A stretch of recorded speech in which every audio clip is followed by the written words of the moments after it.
So, Mr. Norman McKay traveled, how many hours did you travel, Norman? 5 hours. 5 hours to be here.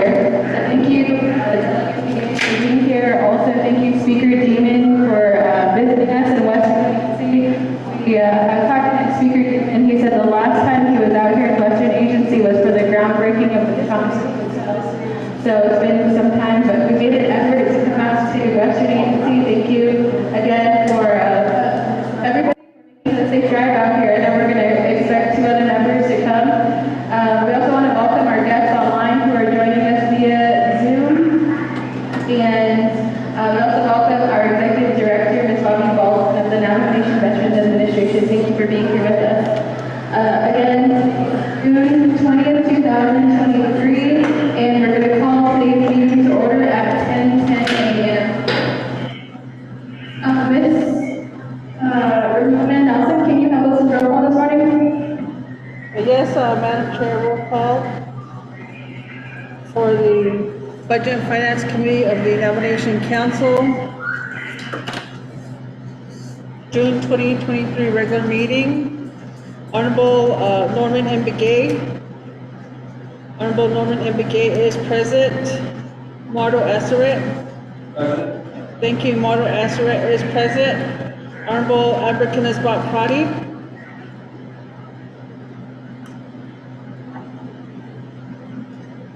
Honorable Amber Kanasbat Prati. Honorable Seth Damon. Present. Thank you. Honorable Seth Damon is present. Honorable Shondine Parrish. Thank you. Honorable Shondine Parrish is present. Honorable Carl Slater. Honorable Carl Slater. Madam Chair, we have 4 members present upon roll call and 2 members not entering roll call. Madam Chair? Thank you, Ms. Nelson, for taking today's roll call. We have 4 members present. We have a quorum this morning. Before we begin, we're going to start with the invocation. Could I ask Mr. Yasi from Denahoso to give today's prayer?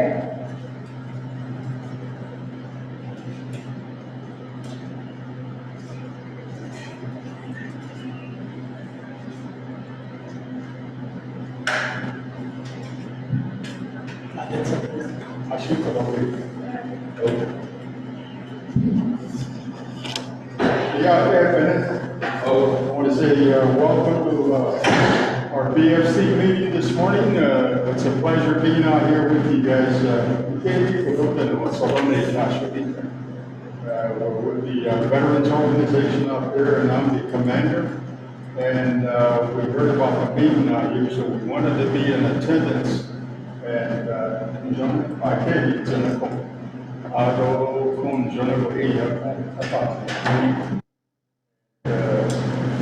by way of Frank Yazzie, she had Kiaman, Shiro, Papa, Ebashichi, Kilichi, Shiro,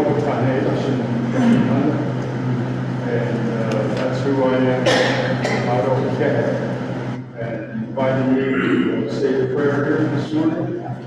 She got at 18.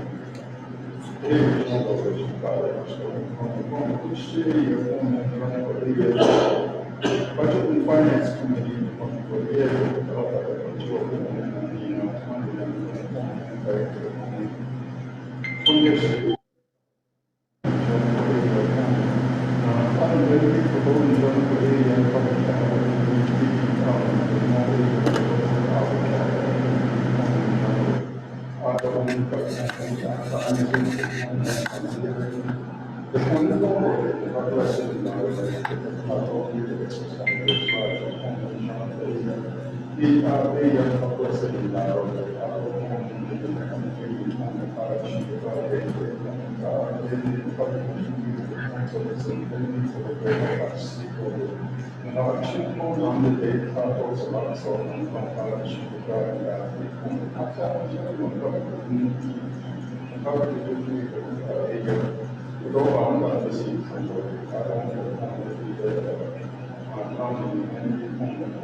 Again, thank you, Mr. Frankowski, Mr. Yasi, and thank you to the Genesis Veterans Organization for being present today.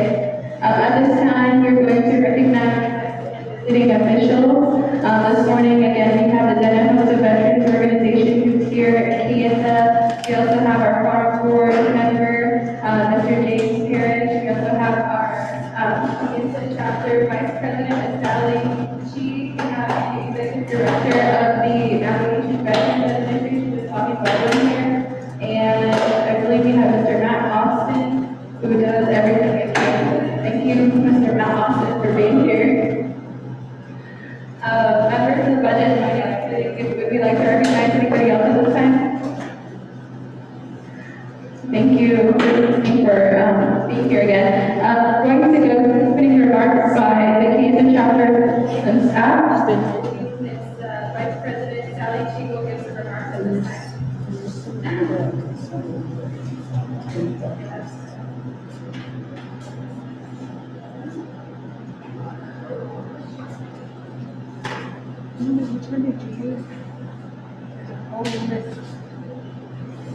Let me see. Kieta Chapter House. I know when brought that that's okay.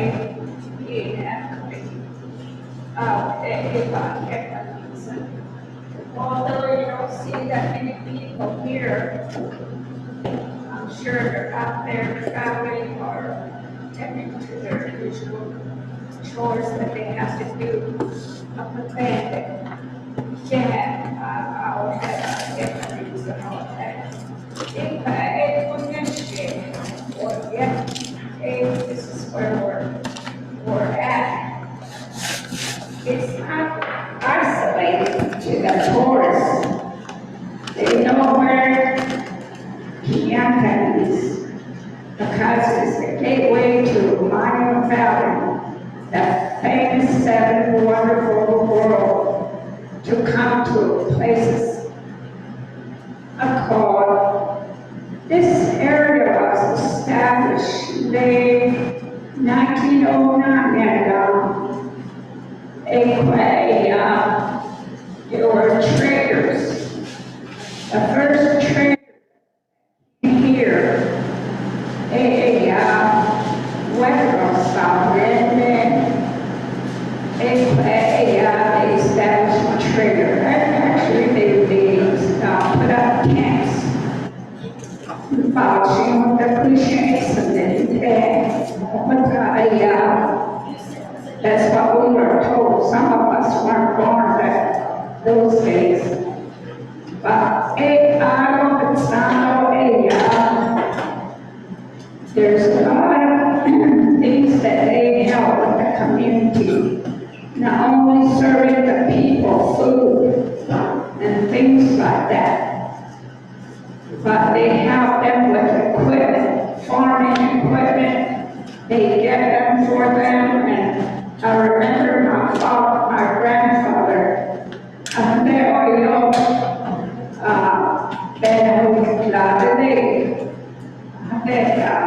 that's what he told us, that the trader gave him a call. I think this thing goes in and out, so. But that's where Kianta started. Later on, the pioneer of this government chapter was established. A. Bradley started. They were the pioneer of this chapter. They established a chapter and they got the chapter going. Me, Bradley, Janine, that he was our first council delegate.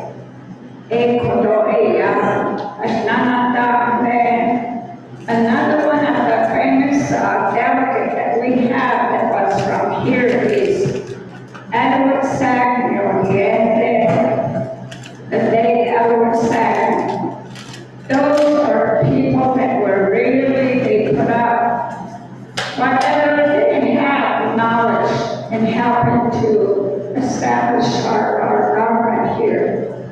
most of the people here are Kiahami, 23, of course, Red House,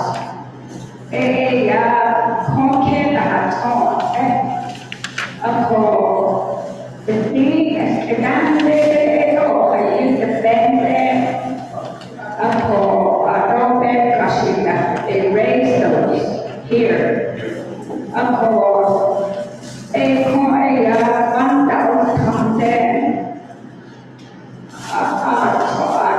all directions, they used to come here, herd their sheep, spend the night, and have their livestock taken care of.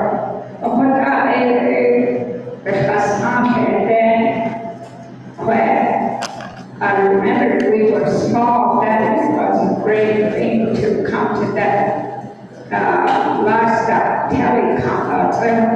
it's many similar to that. And well, I remember the spring, for next day, she doesn't no veo yo contas, nowadays, they're all dried up.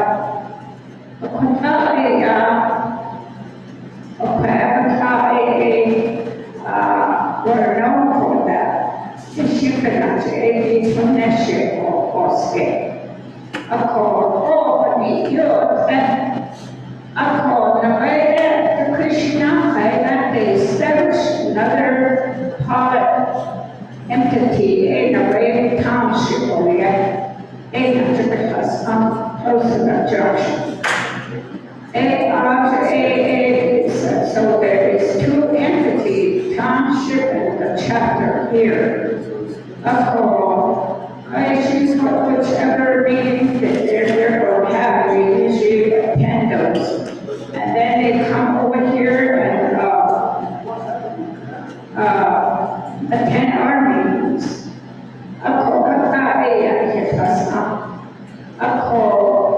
So we welcome each one of you. I know it's a long travel from Winthrop to here, and if you can West Sham, didn't call best one, Sahana and Namadia, Asian, Sahaket, Sahaket, so Equa, without location, the Dini, the Eva, nothing that's so young, of course, yeah. I forgot. Can you change? I don't 23 doesn't change. Can I doesn't change? But I doesn't know. I some strength. Of course, yeah, anyway, when next year,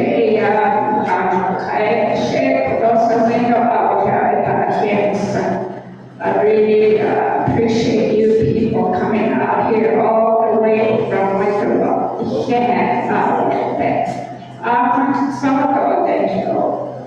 Thank you.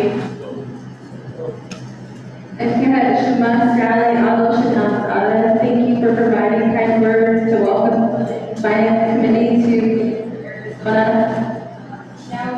our Vice Chair of the Budget and Finance Committee, Ms. Carl Slater, also joining the committee this morning.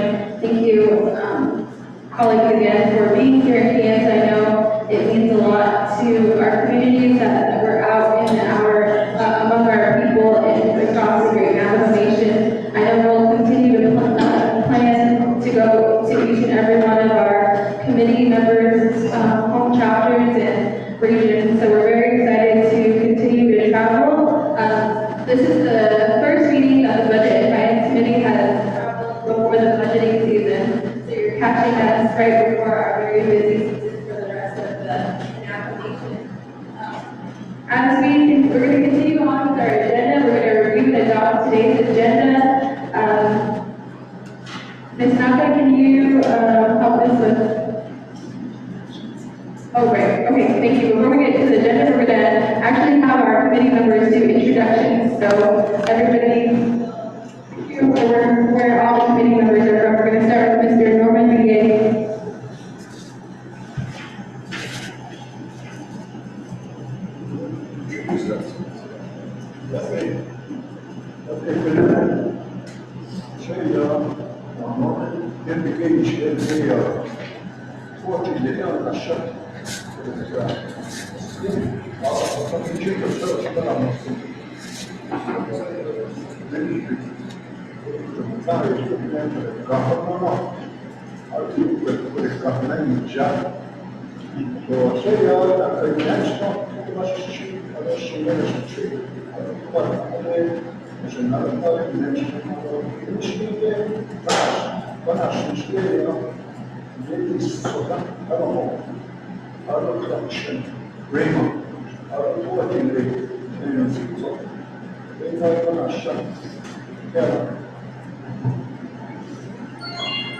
Thank you. Good morning, Bennett. Thank you very much for, first of all, Madam Vice President, for welcoming us here to Yenta, and most importantly to this wonderful community. And I just want to say thank you to my colleagues for making their way out here and showing the support to our Madam Chair for the communities that she represents, and most enlightening to know that we as a Budget and Finance Committee are here to community work together.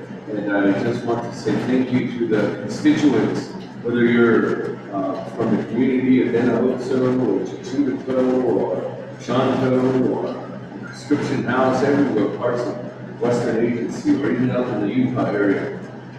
Thank you very much for visiting us this morning. I know that we have a long agenda on here, and I did tell Madam Chair that we have other meetings too at Twin Arrows this afternoon, so that's going on, and I would say a majority of the benevolent nations there to talk about economic development opportunities. But Mr. Yazi Janela, for your wonderful introduction and prayer this morning, and thank you for blessing the day and making sure that we have an open line and open discussion on our topics today. My name is Seth Damon.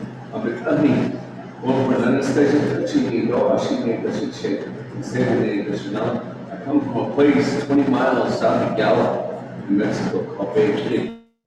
I just want to say good morning to all my relations here, everybody. I just want to say, thank you very much again, Madam Chair, for inviting us here, and thank you for having us in the communities that you represent, Kat. Yes, Speaker David, thank you. We're gonna move on to Vice Chair Carl Slater.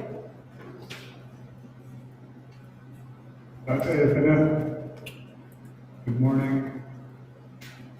Adana Shinigi Ani Shay Sonton and Bashashin Simakin Dasha go Sonton and Dashanella Senekan or Bisto Kurish's Ara Dana Shah Shay Carl Rosa Slater Dasha Jane.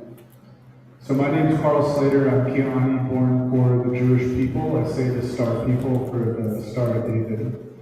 And I come from the community of Round Rock, and I represent Rock Point, Lukachukai, Say the Wheat Fields, and Rough Rock on the council, in addition to my home community of Round Rock. So my district is directly adjacent to Shadeja Chair Parish's district, and I grew up coming to Kayenta a lot and actually celebrating birthdays with my middle brother, whose birthday is in August. We celebrated my uncle Monty Russell, and he lives here with his kids, and come here a lot to go to the Sonic, so glad to be here.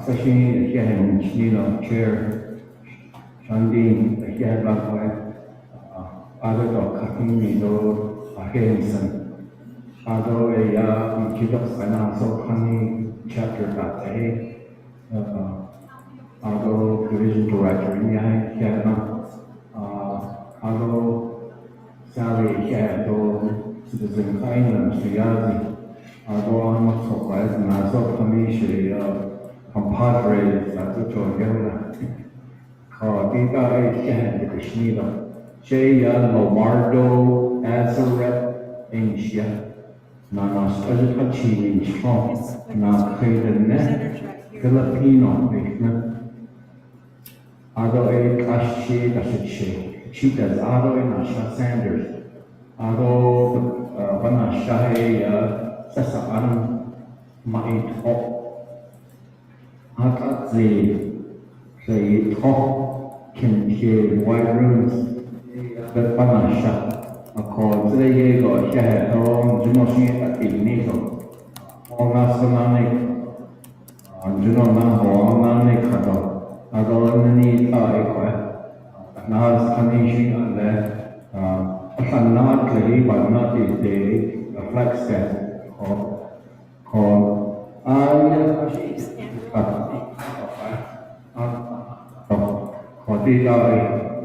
a share is a legal or share is a legal or a share.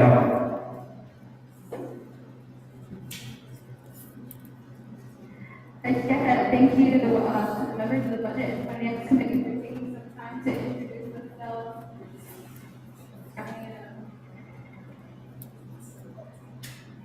Hello, okay, it goes in and out. Thank you again for everybody who's here in person and joining us online.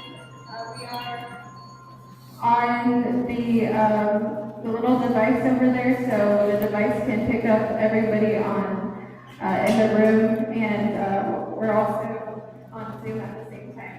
So we're going to move on in our agenda to the next item, which is item number 4, review and adopt the agenda. Ms. Nasai? Right. Before. Yes, we do that.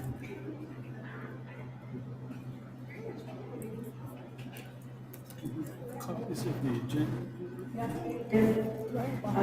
Şey teknik arkadaşlar they can enjoy nas debates so han soyuz the Budget and Finance Committee for Legislative Advisor in Michigan.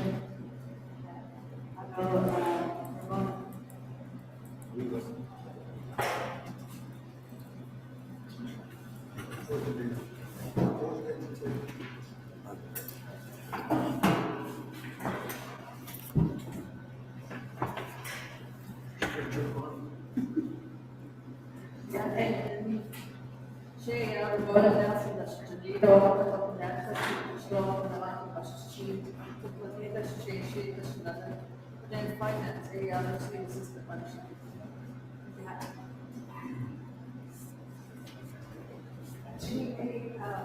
Agenda, the proposed agenda of the Budget and Finance Committee of the Navigation Council, June 20th, 2023, regular meeting. Presiding in Shawnee Harris, Chairperson, Carl Slater, Vice Chairperson, place Pianta, Chapter Meeting Room, Pianta, Navajo Nation, Arizona. 1, call the meeting to order, the roll call the invitation. 2, recognize guests and visiting officials. The first bullet is welcome remarks by the Pianta Chapter officials and staff, and that was this is Sally Chi, Vice President of the chapter, who provided that report. 3, review and adopt the agenda. 4, review and adopt the journals. There's a journal for June 6, 2023. 5, receive reports. 8, recommendations for legislative amendments for the process and pipelines for reallocation.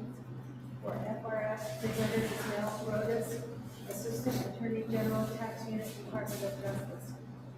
E, updated report of FY24 budget process, budget instructions manual. Presenter is Dominic Vial, Director, Office of Management and Budget.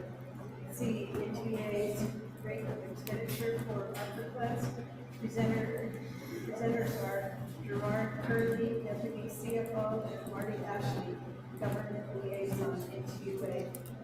D, Navigation Veterans Affairs Plan, addressing Western Agency Veterans Office shortfall. Presenter is Bobby Baldwin, Director, Veterans Administration.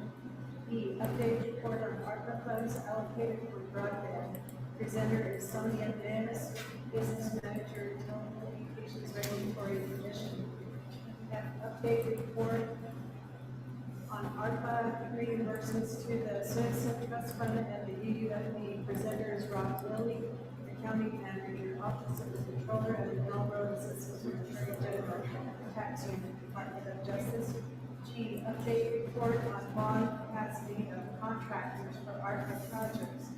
Presenters are Calvin Castillo, Director of Division of Community Development, Jonathan Bale, Director of Division of General Services, Dorothy Devlin, Insurance Services, and Catherine Belzowski, Assistant Attorney General, Economic Development Unit, Department of Justice, and Lisa Jim, Deputy Director, Fiscal Recovery Fund Office.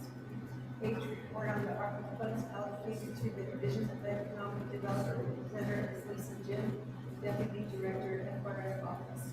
6, old business done. 7, new business. A, legislation number 0108-23, an act relating to law, order, health, education, human services, budget, finance, and the DOT committees and the navigation council, approving amendments to the navigation veterans trust fund at 12 and C sections 1171 through 1178, sponsored by Carl R. Slater, Republican delegate. B, scheduling the next FRF update meeting, date, time, place. 8, closing the session, written announcements adjourned at the next meeting, which is July 12th, 2023.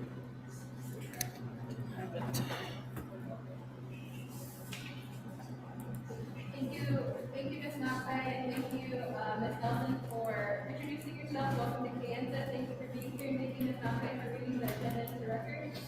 Members of the Budget and Finance Committee, do you have a motion to accept today? Okay, do you have a second? Lamardo, Delegate Lamardo, as our second to the motion, do we have any questions or amendments to today's agenda? Do legislation first. Second. Chair, I'll motion to approve item 7A to E25. Thank you, Vice Chair Slater. Vice Chair Slater moves 7A to be item 5.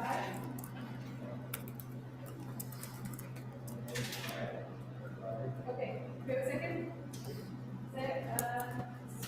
Second to the motion. Do we have any questions or comments on the amendment? Second call. Third call. Anyone? Ms. Nelson, can you do a roll call vote for the amendment?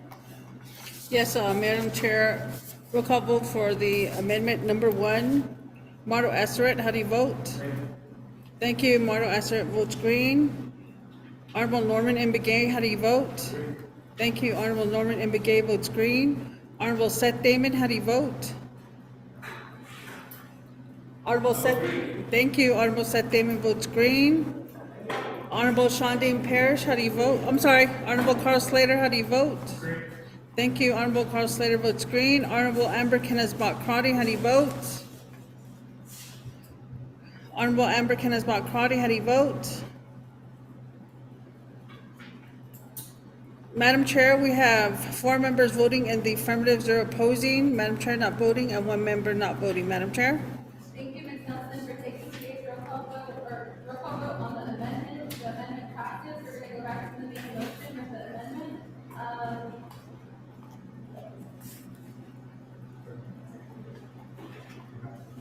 Okay, Ms. Nakai, can we do a second reading of the agenda? Yes, the second reading for the adoption of the agenda is amendment 1 is to place a new 5, which would be new business A, legislation number 0108-23, and scheduling the next FRF update the It's just the legislation. okay, it would just be 7A, would become 5A. That's amendment 1. That's the second reading. Thank you, Ms. Nakai, for the second reading. Members of the Budget and Finance Committee, we have a second reading. Ms. Nelson, can we do our second call for questions or comments on the second reading? Second reading. Okay, Ms. Nelson, can we do the roll call vote? Yes, Madam Chair, roll call vote for approving the agenda. Marno Esseret, how do you vote? Thank you. Marno Esseret votes green. Honorable Norman M. Begay, how do you vote? Thank you. Honorable Norman M. Begay votes green. Honorable Seth Damon, how do you vote? Thank you. Honorable Seth Damon votes green. Honorable Carl Slater, how do you vote? Thank you. Honorable Carl Slater votes green. Honorable Amber Kenneth-Bach Crotty, how do you vote?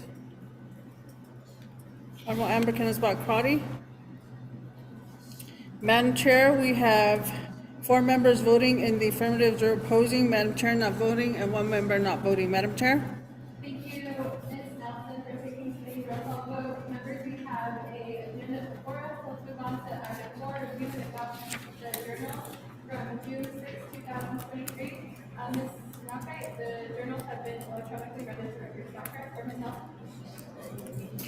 Yes, Madam Chair, the journals were emailed out to all the members for the review and for the approval for today. Madam Chair? Thank you, Ms. Nelson. Delegate Norman Begay, motion. Do you have a second? Vice Chair Slater, second. Do you have any questions? Second call? Third call?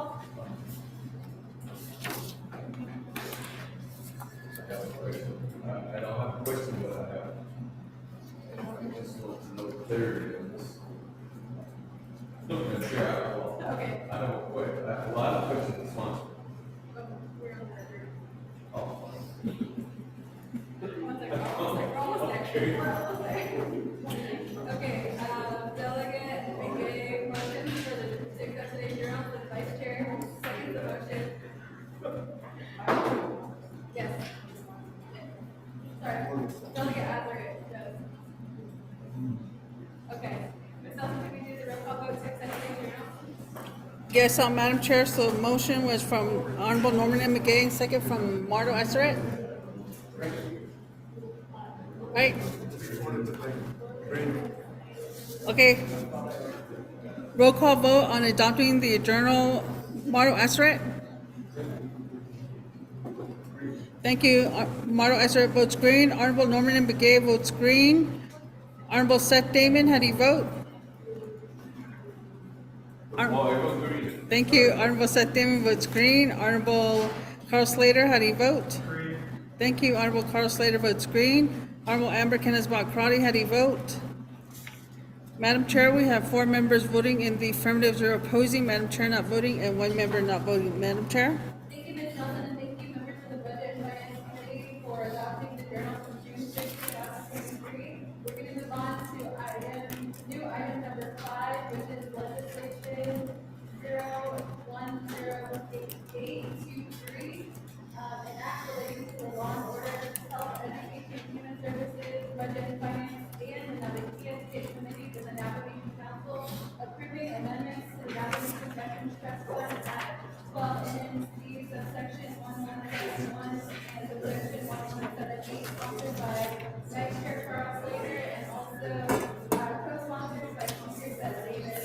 Members of the Budget and Finance Committee, I believe there's an amendment to this legislation, so I'll give some time for the sponsors to present the legislation this morning. I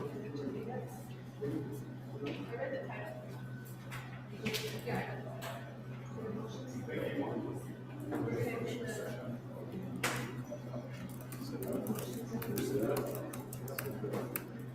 Okay. All right, do we have a motion for legislation 0183? Motion? Delegate, Begay, motion, do you have a second? Do you have a second? Second. Speaker David seconds the motion. Okay, I'll give time over to the sponsor for a presentation. Thank you, Chair.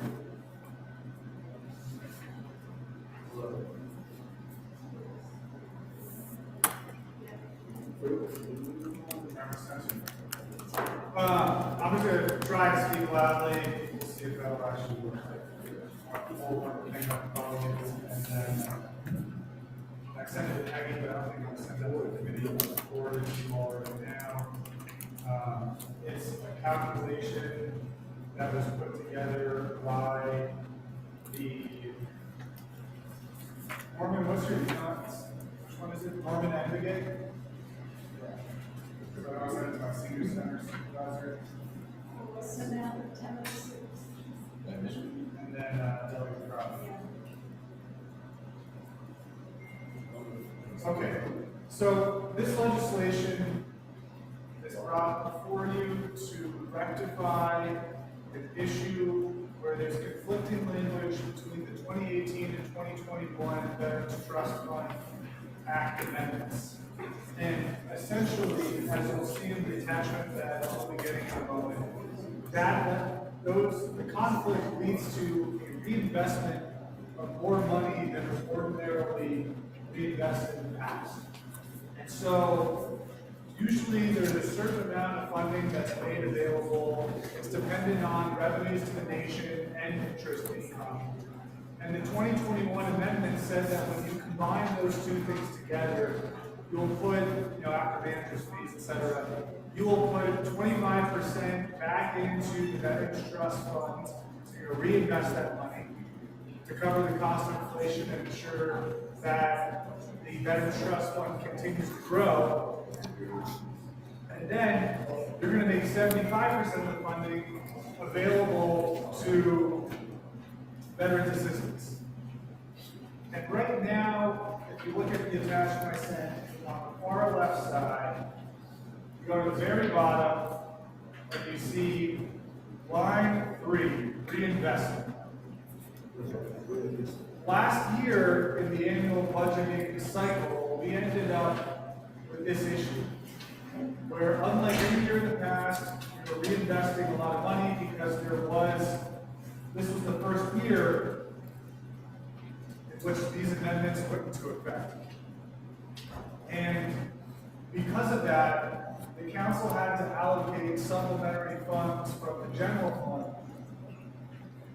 It really came from this excess permanent trust fund income to provide a higher amount for veterans assistance, to bring us in line with years past and what that assistance amount was. And so you'll see this year, if we don't amend this legislation, if we don't pass this legislation, we're going to do the same thing. Instead of having about 4.3 and then 4.3 for housing, $5.1 million for the veterans program, we're only going to have 1.85 for the veterans program. We're going to be reinvesting $4.9 million. And so that is not what the Navigation Veterans Advisory Council supported back in 2021. The resolution, the legislation, it was all put together with the support of veterans, and there was a lot of thinking and thought that went into it, and education. And instead, we have this technical error in the way all of these legislations are read together. And this is really just a simple legislation to provide a technical fix and ensure that we are making the appropriate amount of funding available, honoring the wishes of the 2021 Veterans Trust Fund amendments, and providing more financial stability to the program instead of scrambling in this next year's budget cycle to provide supplemental funding to the veterans program. So with that said, the amendment to the legislation includes some handwritten notes, and I believe that one of my colleagues is going to offer an amendment to put there. Can I hold this one over? So there's some notes on the side here, and I hope that one of my colleagues will offer an amendment that I forward to Ms. Snakai that will substitute in a clean copy of the act amendment. So, Chair, I yield the time back to you. Thank you, Vice Chair Slater. Thank you for offering today's legislation 010823. We have a motion and a second. Colleagues, do we have any questions in regards to the legislation? Speaker David? Thank you. Good morning, everyone. Again, welcome to everyone that's here. Madam Chair, I'd like to raise an amendment to swap out Exhibit 8. Exhibit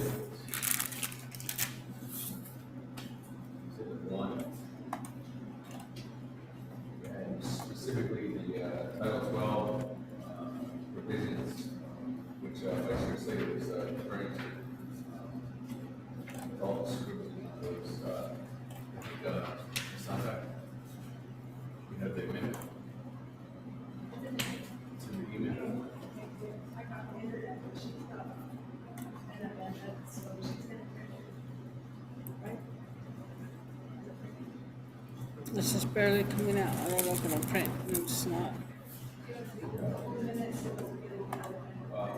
Let's not kind of like the raise amendment to legislation 0108-23. One, replace the Title 12 amendments under Exhibit 1 with the replacement amendments accompanying this amendment.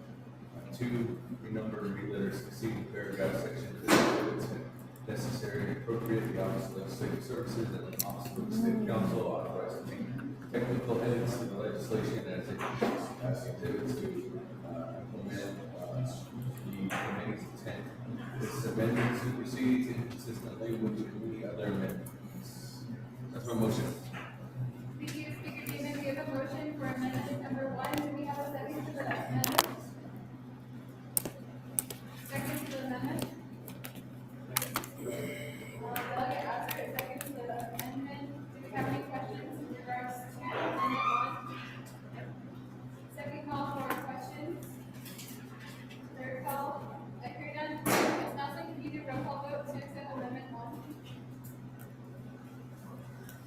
Yes, Madam Chair, roll call vote on the amendment. Mardo Esseret, how do you vote? Thank you. Mardo Esseret votes green. Honorable Seth Damon, how do you vote? I vote green. Thank you. Honorable Seth Damon votes green. Honorable Norman M. Begay, how do you vote? Thank you. Honorable Norman M. Begay votes green. Honorable Carl Slater, how do you vote? Green. Thank you. Honorable Carl Slater votes green. Honorable Amber Kenneth-Bach Crotty, how do you vote? Honorable Amber Kenneth-Bach Crotty, how do you vote? Madam Chair, we have 4 members voting in the affirmative, 0 opposing. Madam Chair not voting, and 1 member not voting.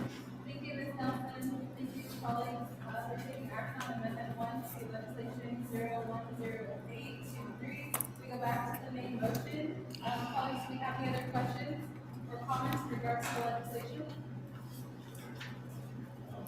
My question. Speaker Davis?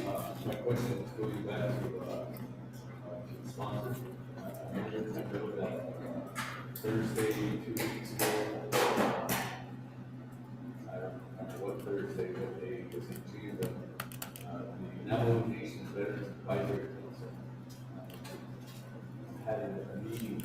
My question to you, Vice Chair Slater, is have you received a supporting resolution or any kind of supporting document to Thank you. 0108? Thank you. That can be answered, then maybe I know that we have our executive director from Navigation Veterans Administration Office here as well. Maybe we can give guidance to that too as well. That's my request. Please, Mom. Think about it. Thank you, Speaker David. I'm going to turn the time over to Vice Chair Slater, the sponsor. Thank you, Speaker David. Was it Thursday or was it, yeah, was it Thursday? The 14th? Well, to answer the question came and it's almost done. So there was what was styled an informal and then a special Navigation Veterans Advisory Council meeting, and at that point, I met with the Northern Agency commanders, I met with our group of Northern Agency commanders, I met with Central Agency commanders. I have received endorsements from both of them. The Chinle Agency, I still need to, I think, get the final copy of the resolution because they passed an updated one. Northern, I'm not sure if I received a copy of the resolution too. Both of them have endorsed the legislation. All of the commanders who were present there, as members of the advisory council, were supportive and they were ready to pass a resolution with the exception of the Port Defiance Agency commanders.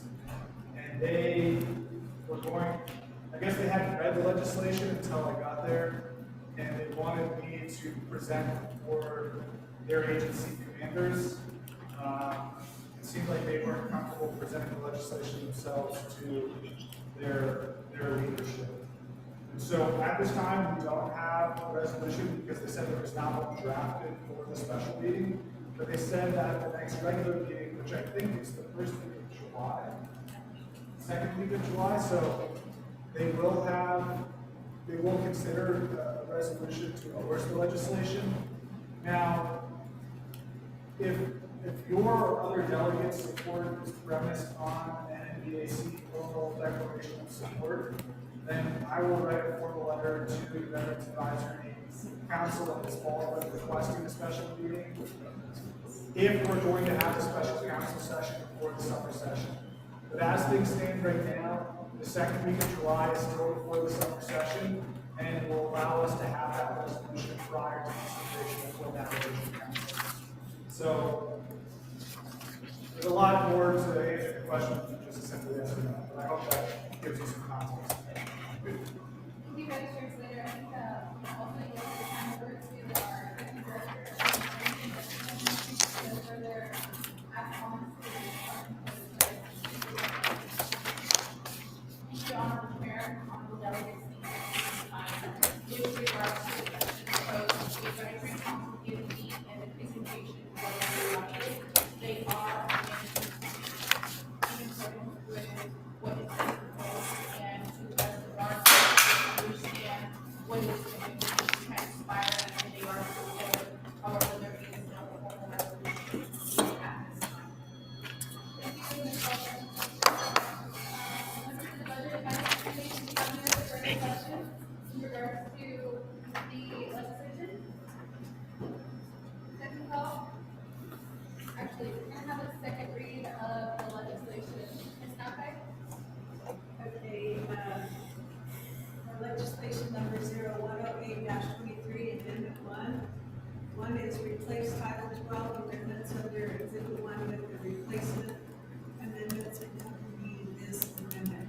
2, renumber or reletter succeeding paragraphs, sections, and exhibits as necessary and appropriate to office and for the purposes of the office and the council are authorized to make edits to this legislation and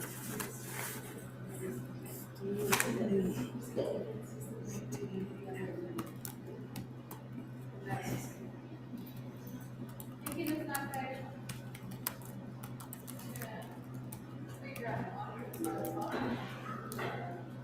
Okay, colleagues, we have the second reading of the legislation. There's no further comments or questions.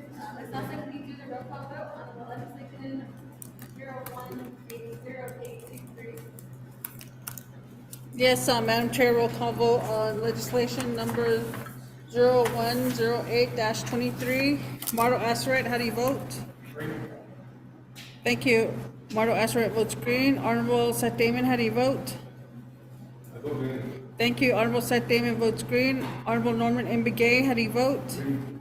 Thank you. Honorable Norman M. Begay votes green. Honorable Carl Slater, how do you vote? Green. Thank you. Honorable Carl Slater votes green. Honorable Amber Kenneth-Bott Crotty, how do you vote?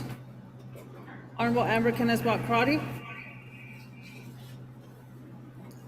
Madam Chair, we have 4 members voting in the affirmative, 0 opposing. Madam Chair not voting, and 1 member not voting. Madam Chair? Thank you, Ms. Nelson, for taking today's roll call vote. I am on Zoom on my phone because of the audio. Ms. Nelson, will you let us know if it creates feedback or anything? No, but I Okay. can hear you clearly on the. Okay, great, thank you. Thank you, colleagues, for taking action on the legislation. If you're done. There is feedback, so.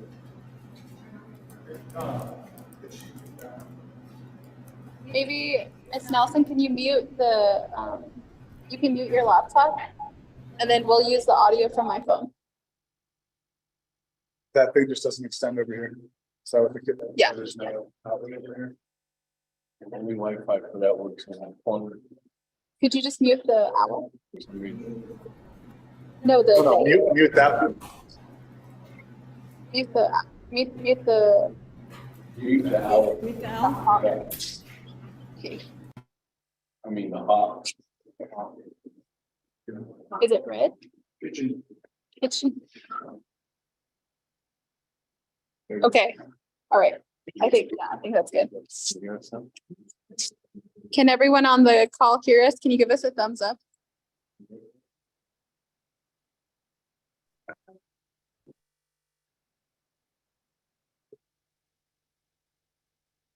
see. Mr. McCabe, can you hear us?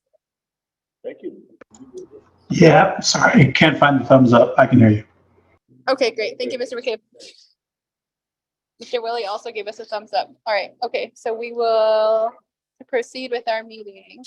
All right, let us continue on to receiving reports. Our first report will be from Mr. Mel Rodas, the Assistant Attorney General Tax Unit, on the recommendations of legislative amendments for the process and timelines for the reallocation of the fiscal recovery fund. Mr. Mel Rodas? Good morning, Madam Chair, members of the committee. This is Mel Rodas from the Tax and Finance Unit of DOJ. Are you able to hear me? Yes, Mr. Rodas, we can hear you. Thank you, Madam Chair. So I'm hoping that members of the committee and advisors received my email that I sent prior to the meeting beginning this morning around 10 o'clock. Ms. Nakai, did you all receive that email? Mr. Rodas, we've received your email. Oh, thank you, Madam Chair. Very good. I would just like to indicate that I did provide a report to the committee on April 11th on the same topic, but during that report, I didn't have specific language for legislative amendments, but rather I had kind of a framework of what my recommendations were. And then in today's report, this is intended to be a follow-up to the April 11th report, and I have specific recommendations for legislative amendment language at this time. So I want to address the deadline dates that are in the FRF resolutions, as well as the provisions in the FRF resolutions regarding the process for reallocation of FRF and amendment or modification of approved FRF expenditure plans. So to begin, I'll speak to the issue of the deadline dates in the FRF resolutions. And as we all know, there are Treasury deadline dates for the obligation of funds and the expenditure of funds. The federal deadline for obligation is December 31, 2024. And the federal deadline for expenditure of FRF is December 31 of 2026. And the Navajo Nation Council, in passing these resolutions, determined that there should be an internal Navajo Nation deadlines so that the nation doesn't run up against the federal deadlines and have to return funding if the funds are not obligated or expended in time. So on page 2 of the memo begins a long table. It goes on for several pages with the original language in each of the resolutions and in particular provisions in each of the resolutions, and then recommended amendments. So to begin, I looked at section 7F of resolution CJY 4121. And that speaks to set the FRF funding for central support and regulatory offices that would remain unspent or unencumbered at the end of the second quarter of FY 2024. And it provides that it shall be reallocated to the Navajo Nation Fiscal Recovery Fund and be available for allocation to other FRF projects and services. My comments there are that I'm recommending a clarification that this is an automatic reversion to the NNFRF where council resolution is not needed. I also wanted to point out that I believe central support and regulatory offices may need extra time to obligate and encumber their FRF because the work of central support and regulatory offices will continue well past 2024. And it's possible that new contracts might be needed up until almost until the federal deadline for obligation in 2024. So I'm proposing a little additional time be provided to obligate and encumber funds. And then I also wanted to address what happens with personnel costs for the central support and regulatory offices. So my proposed amendment is that in the middle of page 2 of my memo, any central support and or regulatory services funding, new language, that remains unobligated and unencumbered, and I'm recommending to strike at the end of the second quarter of FY 2024, new language, insert on September 30, 2024, existing language shall, and I'm recommending to strike, be reallocated. I'm recommending to insert automatically revert to the NNFRF and be available for allocation to other NNFRF, recommending to strike projects and services, insert expenditure plans. However, funds that are budgeted for personnel costs by September 30, 2024, including but not limited to salary adjustments, and fringe benefits, shall not be subject to automatic reversion if DOJ determines such funds would be considered obligated in accordance with Treasury guidance and the Uniform Guidance at 2 CFR 200.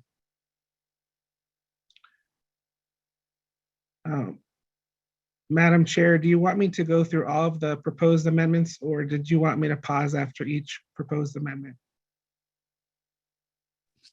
Thank you, Mr. Rodas. Could you just provide we've received your the document, which is let's see, it's 28 pages, Mr. Rodas, and the committee has had time to review it.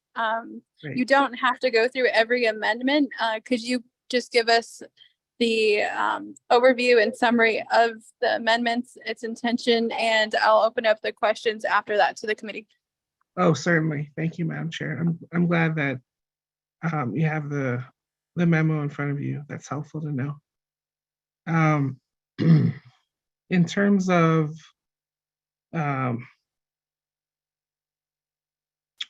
the next deadline, which is March 31 of 2024, that deadline relates to funds that have not been allocated. So my recommendation there is that all NNFRF funds, including investment income, net investment income, should be automatically allocated to the NNFRF construction contingencies expenditure plan without the need for a council resolution. My thought process there was that council created the construction contingencies expenditure plan, but only funded it with $500. As we all know, there's tremendous inflation in construction labor as well as materials and supplies. And so there will be a greater need to fund the construction contingencies expenditure plan. And I thought that whatever funding has not been allocated to date, and specifically investment income could be. Mr. Rodas? Yes, ma'am. Thank you for providing a detailed report of each of the amendments. As I mentioned before, the members of the Budget and Finance Committee have reviewed it, and I guess a summary would suffice at this time. And if the members of the Budget and Finance Committee consider any of the amendments to amend 4121, we will call upon you once more to further explain those amendments. But is there anything, a part of your memo today, that you would like to give a high level overview to the committee this afternoon or this morning? Thank you, Madam Chair. I apologize. Just in terms of high level, I'm recommending that that NABI be able to claw back funding by resolution,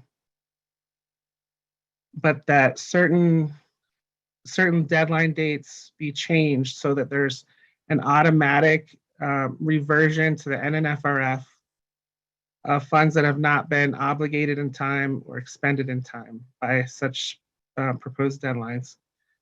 And then in terms of reallocation of funding, I'm recommending in certain instances that funds be reallocated automatically to the construction contingencies expenditure plan, or that council can also have, obviously has the authority to reallocate funding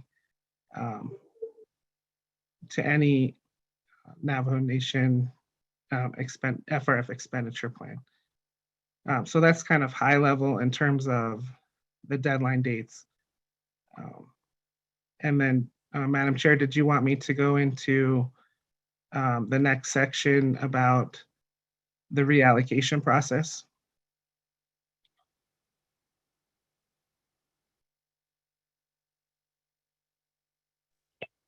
Thank you, Mr. Rodas. Does that conclude your comments at this time? No, Madam Chair, in terms of, I'll just briefly talk about the reallocation process. In terms of reallocations when an FRF expenditure plan is not making sufficient progress, again, NABI is going to be reviewing and receiving frequent reports from the FRF office and from programs and funding recipients, and can track when a project or program appears to be stalled out. And then NABI would have the authority to claw back that funding. In terms of reallocations within an expenditure plan, I'm recommending that there should be a process by which a funding recipient who wants to reallocate funding within the same expenditure plan could do so administratively, and or with approval from the standing committee that has legislative oversight over the expenditure plan. And that's on page 9 of the memo, the top of page 9. And then, so I'm trying to find a way where reallocations can be made either administratively or at the legislative oversight committee level instead of requiring going all the way to council, just as a way of streamlining the approval process.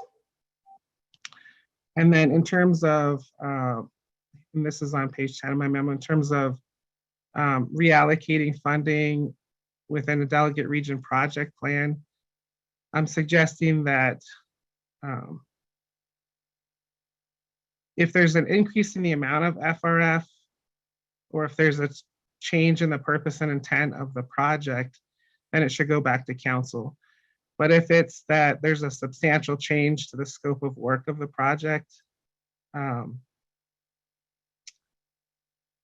think that might be something that a standing committee of council with legislative oversight over the approved expenditure plan could approve.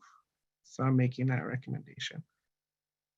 In terms of, similarly, in terms of the process to modify council approved expenditure plans, that process is set forth in BFS 3121, specifically in the exhibits, and section 8, which relates to modifying expenditure plans and budgets. And that's pretty detailed there. One thing that it requires is that if there's a substantial change in the scope of work, that it should go back to council for approval of that change. And I'm recommending that approval could come from the oversight rather than going to council.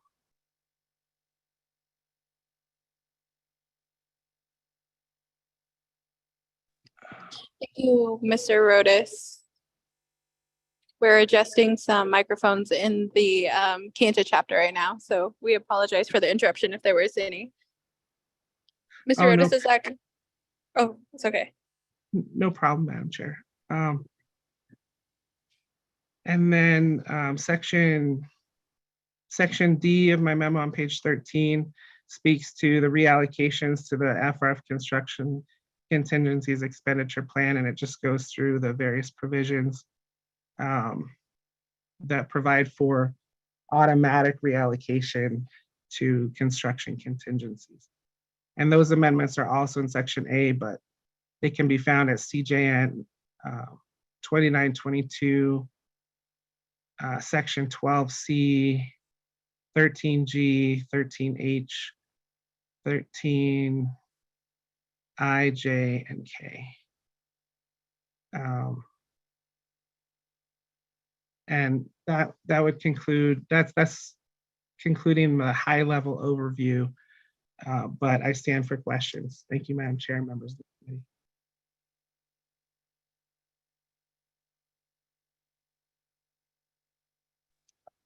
Thank you, Mr. Rodas, for providing your presentation today. Thank you for the memo. The members of the Budget and Finance Committee will continue to look over your recommendations, and we appreciate your hard work in developing the memo that's to the Budget and Finance Committee. Members of the Budget and Finance Committee, do we have a motion to accept Mr. Mel Rodas's report? Vice Chair Slater, motions, do we have a second? Delegate Azeret seconds the motion. Do we have any questions for Mr. Mel Rodas? Motion. Can we get a motion? Second call for questions? Third call for questions? I'll just be. Mr. Rodas, this is David. Good morning again, and it's good to hear your voice, Mel. I just want to let you know that I'd like to schedule a meeting with you on the amendments, and then I'll go ahead and if further discussions can be available, we can start the process to implement some of these amendments, if not all. Thank you. Thank you, Speaker Damon. At this time, I'd also like to recognize Council Delegate Helena Nesmigay from Kaibito, Lichi, and the most western part of the Western Navajo Nation. Welcome. Oh. In the crowd. Yeah. Thank you again, Mr. Rodas, for your report this afternoon. We do have a motion and a second. The members have been provided comments or time to comment or have questions this afternoon or this morning. So we're going to ask Ms. Nelson to do a roll call vote to accept Mr. Rodas's report today. Yes, Madam Chair, roll call vote. Report.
Thank you, Mr. Rodas, for your report this afternoon. The committee has accepted your report. We will go on to the next item, which is an updated report on the fiscal year 2024 budgeting process, budget instruction manual. The presenter is Mr. Dominic Bial, the Director of the Office of Management and Budget. The time is yours, Mr. Bial.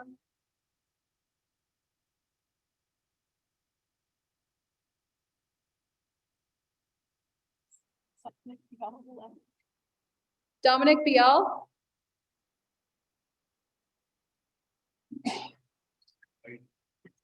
Second call, Dominic Bial. Third call, Dominic Vial. Madam Chair, this is Nanette with OMB. Dominic's trying to get online right now. Hold on.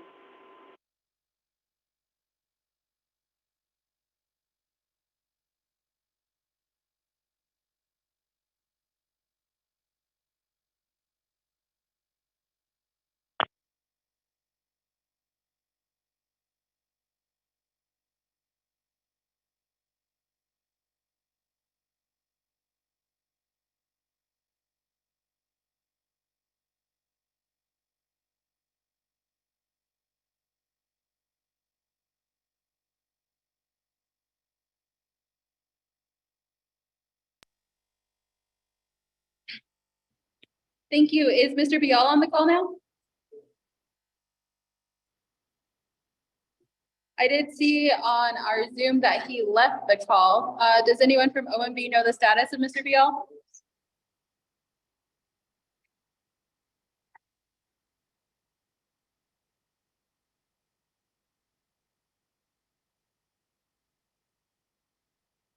If the committee would like. Yes, Vice Chair Slater?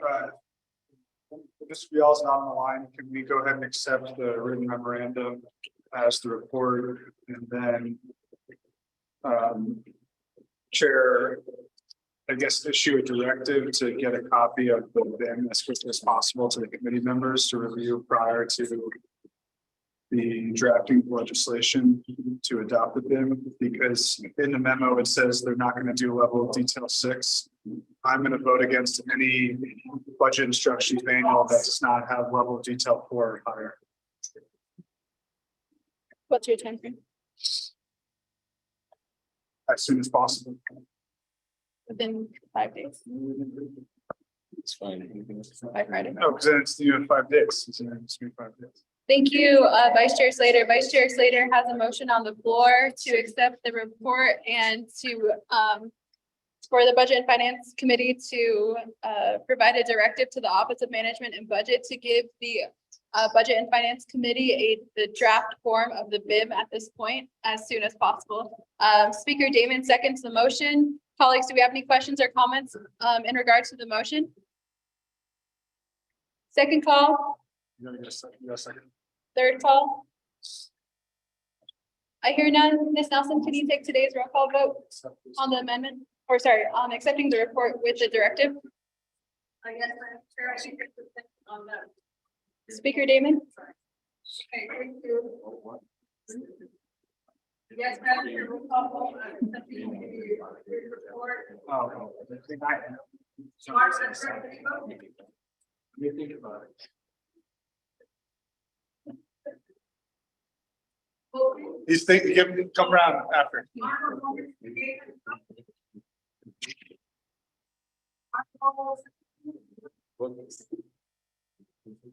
Vote green. Green.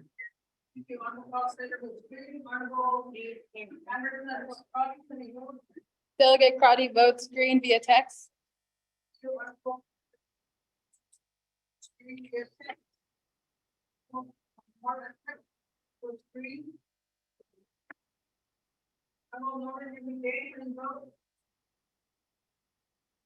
Madam Chair, we have 4 members voting in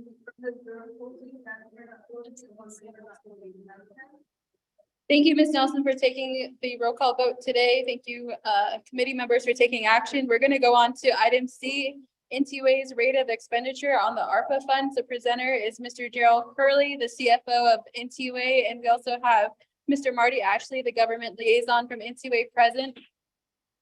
Welcome to the Budget and Finance Committee, Navajo Tribal Utility Authority.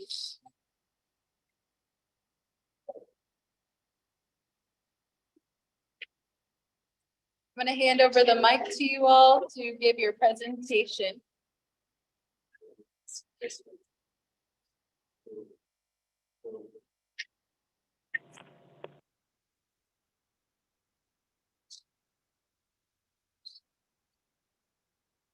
Madam Chair and members of the Budget and Finance Committee. For the record, my name is Martin Ashley. I'm the government liaison for the Navajo Tribal Utility Authority. Then we have Gerard Curley and Brandon Mitsui here to make the presentation. So they're the ones that worked on the documents. So I'm going to turn the time over to them. So it's good to be here at the end of your home chapter, Madam Chair. So first time I got to get out and be at a different chapter house, I want to be in that meeting. So it's good to get away from Maduro.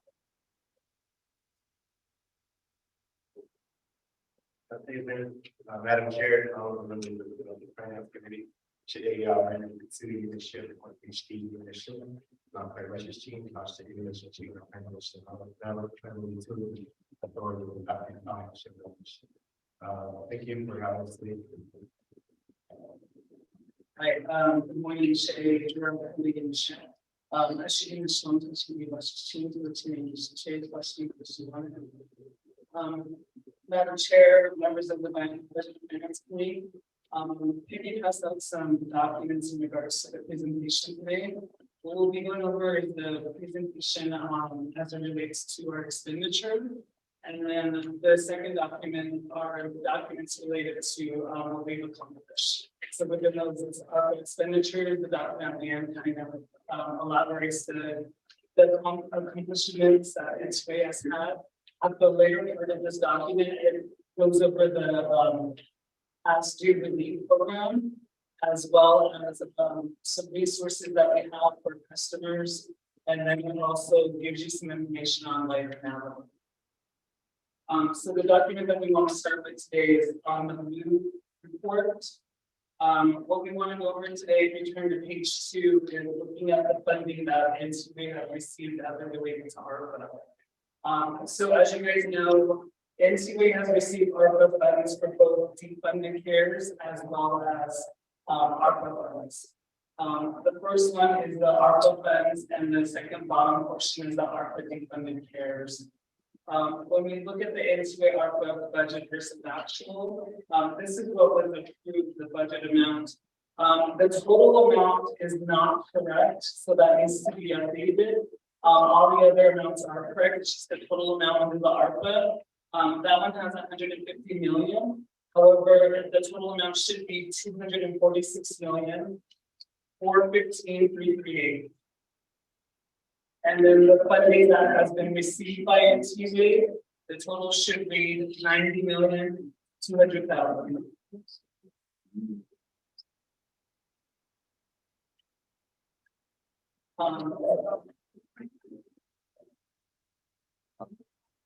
So if we go over, We ask for Could you repeat that one more time? yeah, so in the ARPA, the total should not be 150,1538. It should be 246,415,338. And then the funding received, that should be 90,200,000. For a total of 36%. When was that updated? It was updated as last week Friday. So as you can see, NCWA has only received funds related to ARPA for 218, which is electric connections, and then 515, which is related to drinking water system projects. We've only received the 90,200,000 of the 246,000 related approved. Moving down to ARPA defunded cares, we were awarded 65 million. 65,694,064, and then what we expended so far is 33,760,496. So about 50% of the funds have been expended from what we're given to NCWA as it relates to defunded cares. And then for low, total, so give 1 second on that.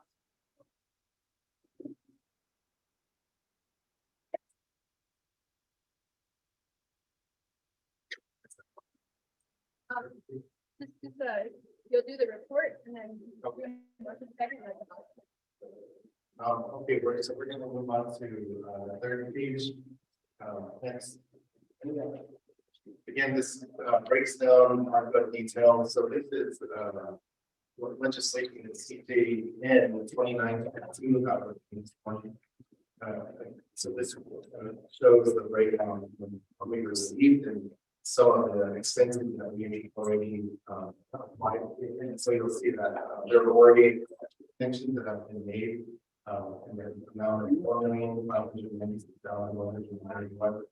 And then for the drinking water cistern projects, it's also cistern and water lines, and so there's some expenditures there as well. You'll see that there's 539,360 expenditure against that, and so 5% of the budget for the electric connections have been spent, and only 1% of the drinking water cistern projects have been spent. Going on to the next page, I've got the funding here detail. So this was the original cost under CJY 21. You'll see again all the expenditure categories there, what the total budget is, the funds that we NCOA actually have received in our accounts, and the costs that we have. The total projects for those expenditure categories, and as Mr. Curley stated, the amount that we spent to date. So you'll see that the biggest percentage that we spent so far was the electric connections under the defunded CARES, and then 52.2% expenditure there. Actually, it's $6,129,002.45. I'll start going down line by line. But our total actual costs under years, we spent $21,429,114.61, which is 32.62% of our total funded CARES budget. And our total funded CARES budget is $65,694,063.18. So this particular table will coincide with the other handout that you have, which is the defunded CARES update, and it's update number 15. We're trying to make this issue this yesterday, and we're trying to issue these monthly. And you'll see the first category there on page 1. It breaks out that we connected 319 homes using the defunded CARES. There, you'll also see that some are in preliminary stages, right of way, approved right of way, and release for construction. And the next page has the operated residential solar units. So you want to know that some people are too far from the power line, with solar units. 110 are actually in service, and 40 are still being constructed, 150. Bottom of page 2, there we're also working with utilities, like they're going to lower service, continue with the bioelectric cooperative, city of Farmington, to get payments and electric cooperative, and support electric. Now my members reside in their territory, and we are waiting for their connection as well. 92 people have been connected in those service territories. And that gets that table is a general table of all engages that breaks out by the other companies. Yes, we all see this. I will go down to page 4. Lift stations. Again, so I don't want to go through the table by table, but you guys can see, it shows where these projects are from, all the way from design and engineering to construction and completion and service. And but I will, so this is like a high level one, so you'll know where they're at. But then there's also a breakdown further at the end, so if you start on page 8, you'll see that the electric connections are broken up by the regions. So, see where that goes for all of the projects as well. So the electric connections will be in there, the solar electric connections, the connections in the other service territories, the the lift stations. So it's all over there. You'll see exactly where $1 and so you just kind of make my numbers if you want to just about a particular project, you can see where it's at. And if not, then please reach out to us. And with that, we're going to make a question. Thank you.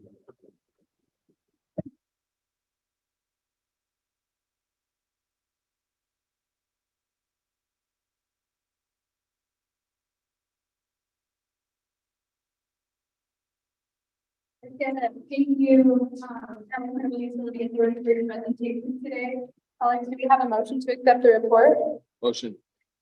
Speaker Damon motion. So we have a second. Delegate Azar seconds the motion. Colleagues, do we have any questions in regards to the report today? Delegate Azar. Yes, thank you very much for me to give us this information. Basically, I was looking at some of this stuff here. I thank you for putting the names on there on the different regions, but the questions come back is who? You know, it's kind of hard to say, well, Hub's got 2 connections and stuff. And then when we're getting the questions from them, say Hub chapter, Lupton, whatever chapter in my region is like, where is NTUA? How come they're not connecting us? I don't know how to give that answer. I don't know if I can say, well, in Lamardo Azaret region, the connection was made at Lamardo Azaret's residence. Can you do that? Can you give information like that? And then over here, back here in the back, it says solar. It says something about solar in Hauk. What kind of solar are you doing? I mean, I haven't seen anything that resembles a solar system. What is going on? Those are the kind of information and kind of go from there. Okay, thank you. Thank you, Delegate Azar. My recommendation, Delegate Azar, is open Regina Martinez at NTUA. Regina Martinez is the legislative liaison between NTUA and also the Navigation Council, and I believe with the president's office as well, to get a further detailed report. But at this time, I'm going to turn over the time over to NTUA for responses. Mr. Ashley? Everybody's getting a solar system. Get a solar system. If you're within a half a mile, I think they just do that. Go back to the first question, specifically, I can tell you that it's confidential information. Information can be shared between information itself. I'm just like, I think distribute it out because it's confidential, but you can share that information. We just have to get it in writing and go through that office within the application process yet. So it is possible we can share that information. If one back to the second question of the solar, what kind of solar? I'll have to say that I don't know exact wattage, but it's like a skip individual. Yeah, it's individual photo panel or photovoltaic panels, solar panels, and I think it's 6,000 watts. I really don't know that. I'm not going to get on that one, but it should be enough to power and energy of the generator, small appliances, and a lot of them if they have a cistern, and so it's not fully functioning, like extreme TV or things like that, but it can provide good amount of energy. And there's the storage, there's a battery storage of it. It's also allowed to run for up to 3 days when there's no sunlight. And those are standalone units that are stored onto the home site. And but it's not very big. Probably you're not going to notice it unless you're looking for it. But that's the best answer I can give on that. to further clarify on the question too, the solar units are for individuals or customers that are far from the utility lines. So they're not able to be hooked up to the utility lines because of the cost that it will take for them to be hooked up. So these are the secondary approach to providing them electricity is with the solar units. Thank you.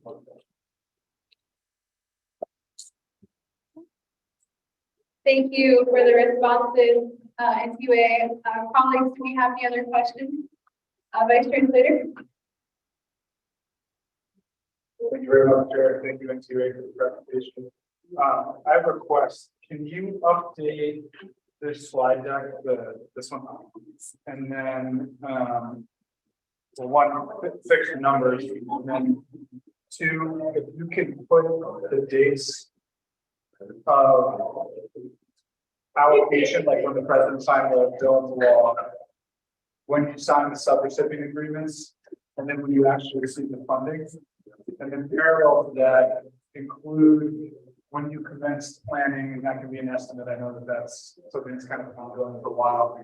And then when initial construction started for the different project, and that'd be relevant really across each of them. But mainly, I think the third and fourth page. So that's what I would like to see. And I think in the future, there's June now. I'd say if you shoot for this fall, or say when construction season wraps up for the most part of this winter, if you do an analysis that shows graphically, okay, this month we're able to complete X number of connections. If they're subbing out some of the work, if that's being completed faster or slower. Annotations that might show up in materials delays or certain pieces of equipment or materials for take drop in. Those are things I think are hard to, are just, I don't want to say wasted, but it's a distraction from getting this stuff done right now. For this winter, I'd really like to see that. I'm interested in understanding how we push dollars out of the winter, how quickly, or just what the different things are that affect that one. So, yeah, thank you. And in terms of the allocation, the first part of my request, not the analysis part, you can get that in the next week. I'd really appreciate it. Thank you. Thank you, Vice Chair Slater. I believe the request is for a Gantt chart of the construction season. The committee is interested in seeing the lead times and the challenges that you all face in expending these dollars. That will help the Budget and Finance Committee and the nomination council. I don't want to get that. That's what you want to see visually. But I'm going to give the time over to Intuator as well. I mean, if you could ask. I just want to update this one first.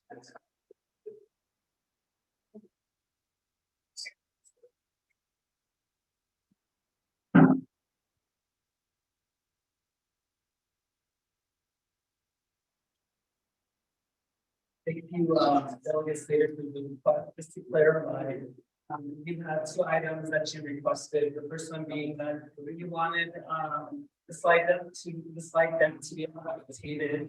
As soon as possible in regards to the new numbers. We'll send that to me this afternoon with the new numbers. The second request, or sorry, part of the first request is that you wanted to see the dates that it was allocated, that the certificates were signed by the president, the date the funding was received, and then when the initial projects have started. And then your second request was a graphical comparison of the connections as it relates to projects, and kind of an explanation as to why some projects haven't started, whether that be material delay, just kind of getting that understanding of what's delaying the projects. Sure. Yeah, it disconnected it.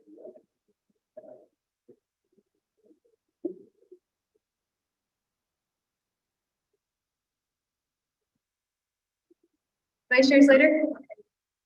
Thank you. For the last part, let's connect again. I can come to NCUA and talk about don't worry about that. But now it's something that I think is considered, so it's not, or my opinion is there. Other people might have. I just want to care. I don't know other.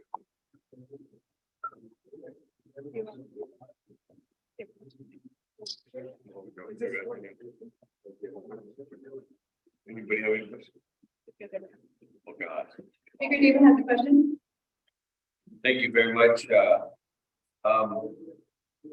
Good morning to Marty and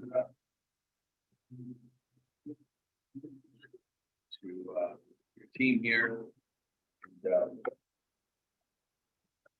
I guess my first thought is going back to thank you for putting it together and updating this report. My first question going back is there was outside the parameters of the ARPA legislation, there was initial language that was put into many other legislations. And a couple of those other legislations were the CSN legislations or the UUFP legislations. Those legislations that were passed, hypothetically, CAP 35-18, which was the CSN legislation, which allocated $4.1 million per delegate region back in 2018. And then I'll bring up another one closer to home here, a legislation that was sponsored by the 24th Navajo Nation Council that myself and Mr. Brian Cole, who's here in the chapter house, worked on together, and that's the Western Water Pipeline legislation. Specifically in that legislation, there was a clause in there that identified that if ARPA funds or the CSN dollars or UUFB dollars that were going to be utilized, there was a clause either through an amendment or if a delegate initially put it in there, it stated in there that these dollars were going to be, if possible, reimbursed through the ARPA process, through ARPA funds. My question back to your team is, I don't have anything updated on there. Has NTUA started going down that path to say that, one, do you have to go through the same process, I'm sure, to get those projects reviewed to see if they're eligible for reimbursement? I don't know if that has been started on any of those past legislations.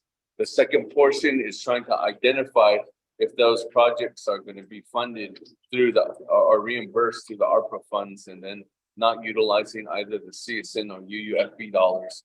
That's my initial question. And then I'll go back and then I'll come and draw down on from your response, you and your team, Marty. I'll go from there. Thank you, Madam Chair. Thank you, Speaker David. Mr. Ashley?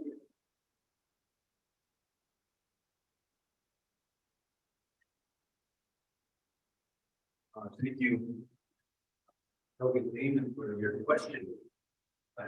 Prior to coming to NTUA, I was aware that those legislations were passed, but at this point, I'm not sure if a team here are familiar with which projects they are, and we have that information. If we don't, we can certainly research that and provide a response at the appropriate time. So not there with those here.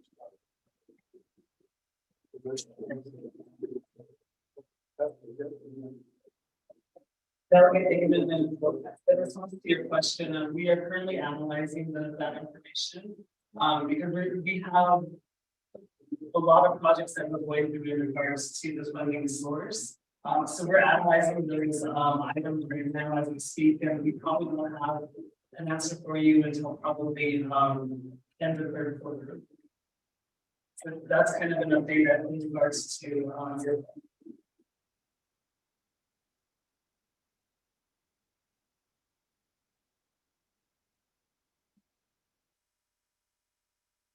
Thank you, Mr. Ashley. I believe Speaker David has a follow-up. Thank you. If Mr. Ashley, I don't know if the process then needs to say if the team at NPUA is not going down that avenue right now immediately, then do we go to Mr. Tom Patero and I know Ms. Lisa Jim this year representing the ARPA office should the recommendation now then say that the administrative function doesn't fall on NTUA, the administrative function goes back to the FRF office at Division of Community Development or Water Management Branch, who would be getting these dollars as the lead agent, then that responsibility goes back to them. I was hoping you would say that, Mr. Ashley, or your team, to say that it's not our job, and we would like to make sure that the Navajo Nation takes care of that information, because that is really their job to do. And I think, Madam Chair, the one thing that we need to do is to make sure that the team at the Division of Community Development, working together with the ARPA office, really needs to start working those documents through the Navajo Nation Department of Justice process. And that's a missing component that's coming out, because if we have these legislations, going back, I'm using the one that's here, that's closest to home, the Navajo Nation Western Water Pipeline funding that's going there and to the GE and all the way down. That's $50+ million that's supposed to be coming out of that. That legislation was to utilize CSN funds. But in there's a clause to say that these dollars are, if eligible, ARPA could reimburse these funds. So if Mr. Ashley and his team haven't got a response or got any kind of forward thought from the Navajo Nation, then I think it's our job to ask the Division of Community Development and the Navajo Nation Water Management Branch to work together with the FRF office and submit those documents to see if those are eligible in order for those to be going through to start the process. As we know, working together with our chapters, there's a process. Every single project has to be eligible and has to be done or has to be submitted through the Department of Justice through the project setting program that the former Budget and Finance Committee approved the process. So my request then is to make sure that if the project, like the Western Water Pipeline, is going to be, rather than utilizing $50 million from the Navajo Nation CSN funds, and if that project is able to get completed by 2026, I think that Navajo Nation Department of Justice should send that information over, approve that. Our DCD and Water Management Branch should make sure that those documents are filled out, sent over to the FRF office. FRF office can give the green light to NTUA so that we can start that process, Madam Chair. I think that maybe we could add that on to something that the Division of Community Development has next time, and also Jason John and his team. Thank you.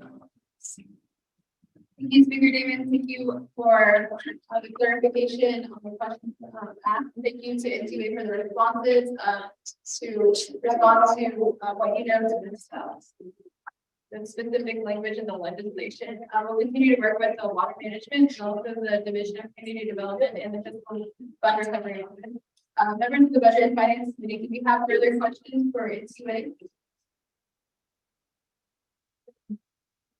Second call. Third call.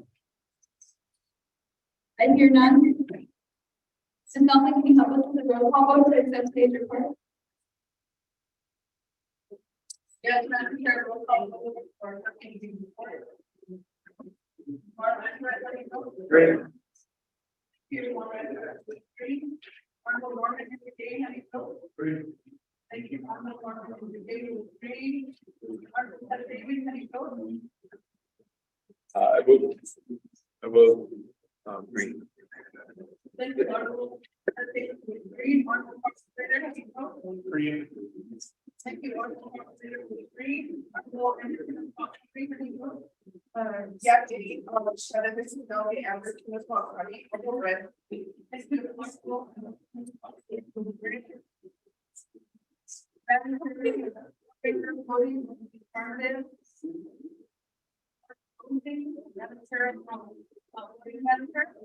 Thank you, Ms. Nelson, for taking the roll call vote. Thank you, Ms. Committee, for providing the report to the Budget and Finance Committee.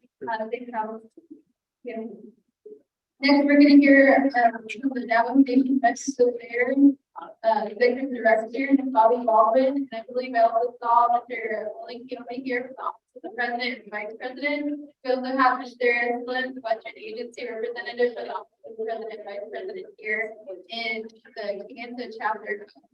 Our next report is the Nation Veterans Affairs Plan addressing the Western Agency Veterans Office for expenditures for a call. We also have Delegate Plan and SBA with the Western Agency representative on the health education service. So welcome everybody up to the first table in the chapter. Thank you. And yeah, we're going to give the time to Bobby Baldwin for our report today.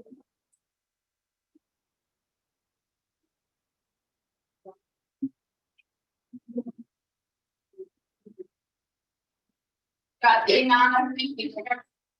Thank you very much for this time. The application better presented technically requesting for the approval of our distribution or our request for the shortfall or the over expenditure for the Western Agency Veterans Administration.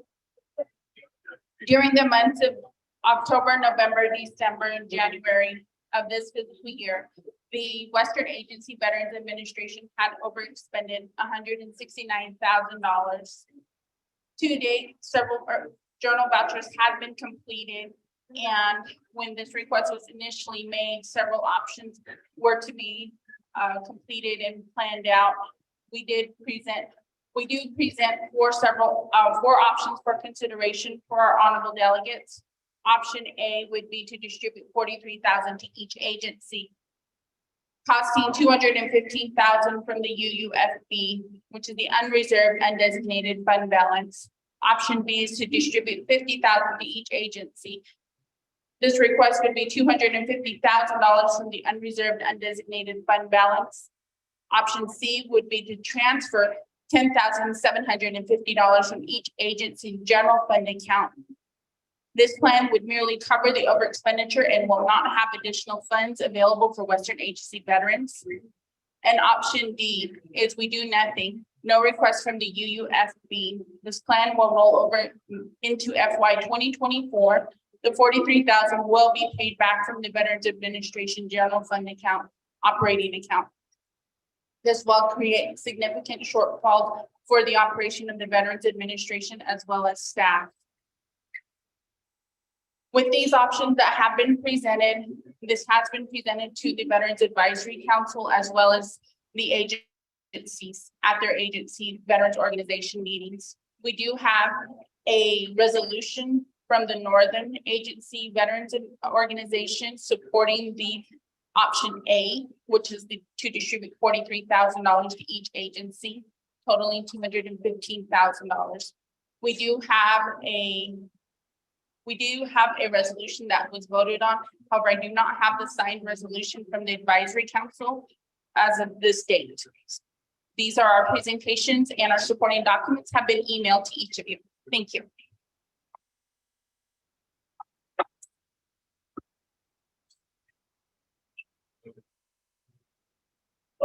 Just real quick from the navigation office or president or vice president, Western Agency, as currently as right now, they do have this item on their agenda.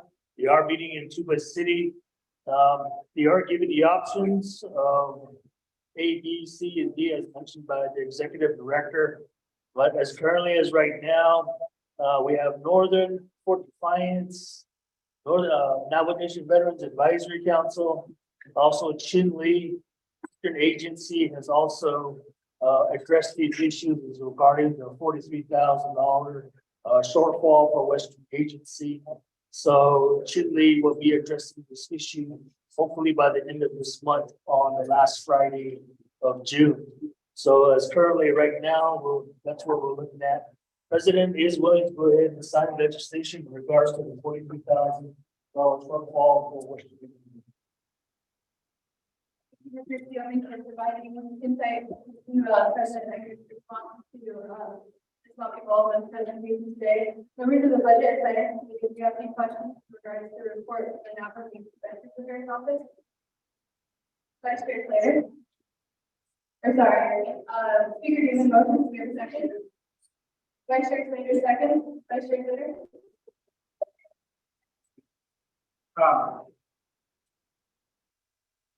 My question is still understanding the over expenditure. The last report that I got didn't exactly explain other than there's some guy who made it third. So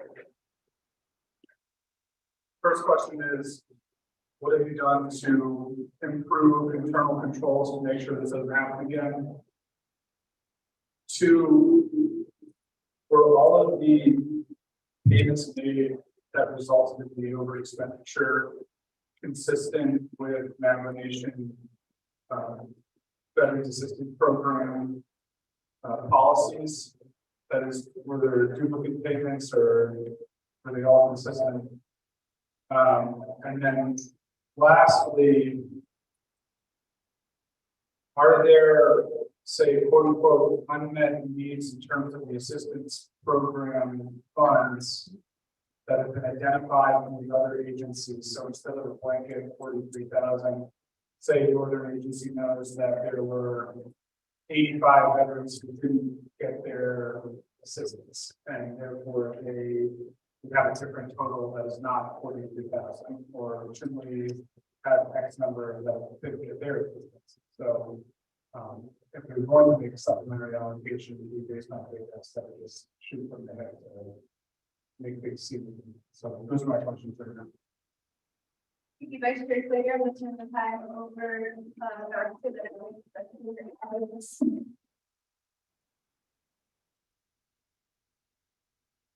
Thank you, Honorable Delegate Slater, for your questions. With regards to how did this over expenditure occur? Of course, there was lack of oversight at the agency office, number one, and of course, the pandemic. I know it's not an excuse, however, without the checks and balances in place, this is the result. The internal controls that the Veterans Administration has created is to follow through with the last week of each month, reconciling all payments made and doing the comparison from the internal ledger that is maintained with the financial management information system kept by the Navajo Nation. This time period of 1 week will allow each of the account maintenance specialists, veteran services officer, and all staff included to do their checks and balances. This will also be a time where we can reconcile and do any journal voucher corrections if need be, or budget revision requests. And your third question, were all the payments in compliance with the policy? And were there any duplicate payments?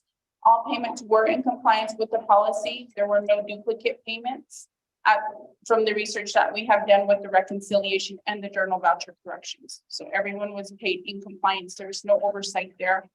Are there unmet needs in terms of the assistance in other agencies? To be blunt, there's always an unmet need with the Veterans Trust Fund Administration because we are unable to assist every veteran out there. We always have a shortfall. So that, in a nutshell, yes, there is always a shortfall with the Veterans Trust Fund assistances. Thank you. Thank you, Ms. Baldwin. Vice Chair Slater has a follow-up question. Thank you. Baldwin, how quickly do you get the needs budget that has more payments for the other agencies? And then for Western agency, here's one thing that I'll offer up. You could look at using excess permanent trust fund income to take care of unmet needs from this past year to try and have some utilization and bring that into fiscal year 24. And then using that same information, look at the difference of the allocation this year and make sure we will see the support those other needs of other agencies. And at the same time, the Western agency comes at $43,000. I guess that's my preference, is to do that this year 24 and then to the secondary allocation from the system. I really don't like just making allocations for the sake of allocations to have the figures to be usable. I'd rather them be able to support the quote unquote unmet needs under the assistance program for the other agencies. And instead of deducting it out of one agency for next year, punishing the veterans because the fault this was not, because the program's fault. We would use that excess from the trust fund to cover the next budget cycle.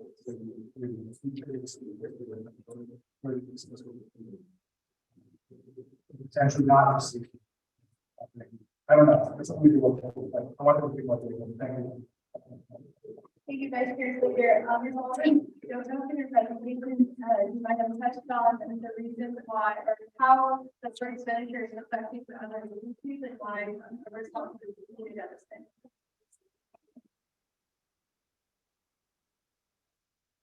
Thank you, Madam Chair. Thank you, Honorable Delegate Slater. With regards to how quickly we could get the data for the other agencies, that data is available with our internal ledgers as well as looking at the unmet needs. As I had stated before, there are always unmet needs. And if you look at the material that was shared with each of you via email, there is a breakdown of the veterans balances, current budget balances. You'll see in there what the current budget balances are. The way the other agencies were responsible is that many of them put together resolutions limiting how much each veteran would be receiving instead of utilizing the maximum amount of $400 for hardship, $400 for energy, and $1,000 for self-help improvements for their homes. They had minimized those dollar amounts to 300, 300, 700. And that was one way they were able to make sure they did not go over, number one. Number two is that if we were to do the study and gather all the data as requested, this would limit many of the veterans because they have already received their 2 assistances per the fiscal year, as well as their 1 assistance for the home improvement. So that is also another barrier, and that's per the Navajo Nation Veterans Trust Fund policy, which is where the general fund is mirroring off, with the exception of allowing only honorably discharged veterans to utilize those fundings. So with regards to your question, that is one of the things that we have to take into consideration with each of our veterans and their families who are making these requests for financial assistances.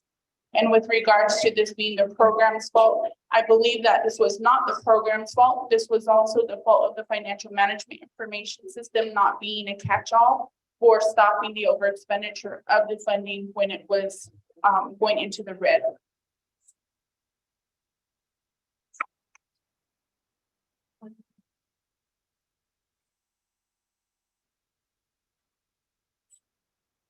Thank you, Ms. Walton, for your response. Vice Chair Slater, do you have a question? Yeah, the first, I guess, round of questions that I asked was, how have you improved the internal controls and what steps have you taken? And the answer about the reconciliation, that's really good. I know it's more cumbersome for the program, but it's definitely necessary and serve your commitment to the financial integrity of the program. I understand what you're saying. I've not having a conversation with veterans about how they're responsible, they reduce the allocation so that they can maximize the reach of everyone. They couldn't do a supplementary allocation and actually it's a theory of what problem because of that. The question I have is, you make a supplementary allocation of 42,000, and realistically, what would that end up doing for each of the agencies if most of them have already helped?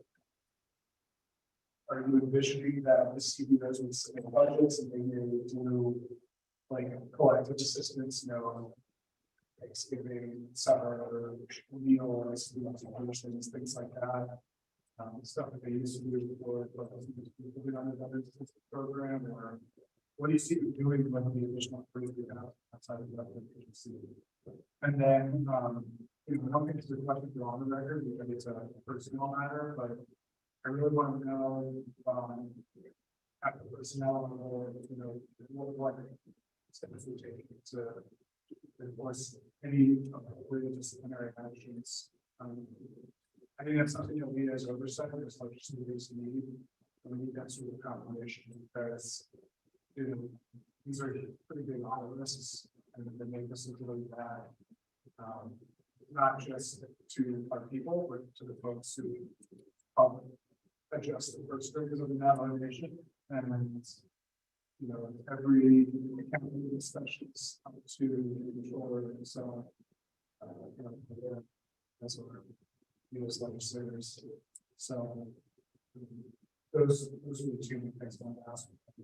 Thank you, Vice Chair. So with that, we're going to just provide those comments to the legislature for the time for consideration. Further contemplation. Members of the Budget and Finance Committee, do you have further questions for the evaluation? Budget Administration. Senate Delegate Emerson Eccleston.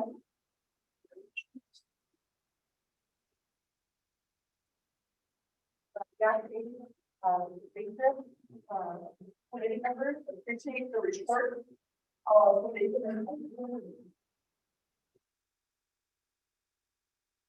So I think in terms of trying to understand how this issue occurred.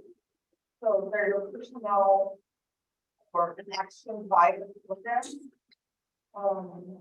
This mentioned was also a financial challenge when it comes to working internal system, allowing for different expenditures.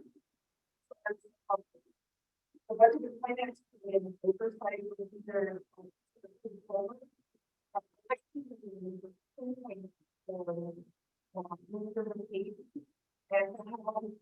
their office how possible programs to overexpend.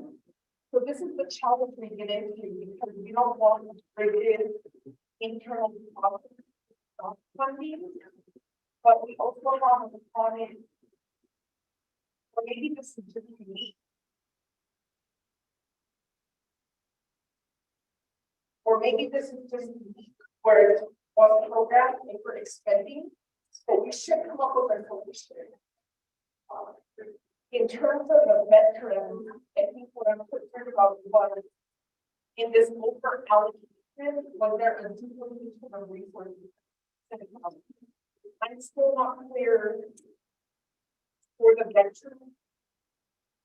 Was it larger than normal were assisted, or was it the group was assisted twice, so that we know how to move forward in fixing this issue? Because what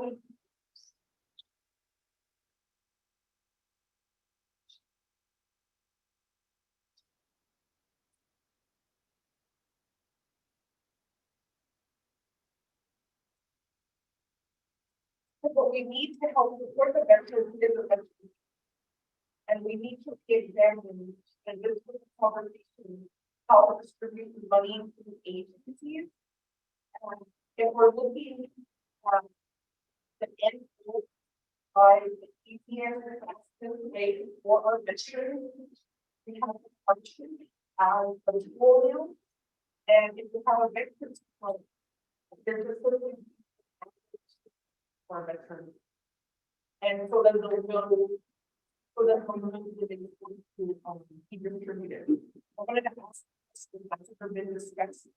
And we could do a lot of the intent is to have a full veterans count, and then to have an idea of then how much funds are available for those veterans who are waiting for assistance. Because what I'm hearing is, let's say they want to they want to hire, that would be improved in some of them. So, but how can we move forward? And because it's Western, that's kind of the they take care of them over and someone who here, Miss maintenance, putting on the oversight. There's always been a challenge with the veteran budget. For my 8 years, we've been here, but looking forward, what are some of the collective recommendations that are coming either from the veterans themselves, the advisory council, and the oversight, and and what the word from this. And I think that's what I'm interested in this point. Yeah. Again, thank you, Senate Delegate Member, for probably I apologize for the, It's your house, so you're gonna get it. I think, everybody,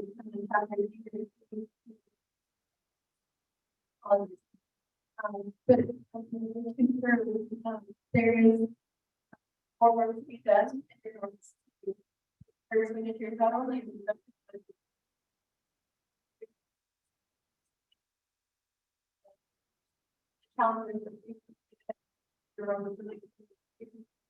Before, so I'm gonna ask the office of the controller to give the points that Delegate Edwards has tried to raise.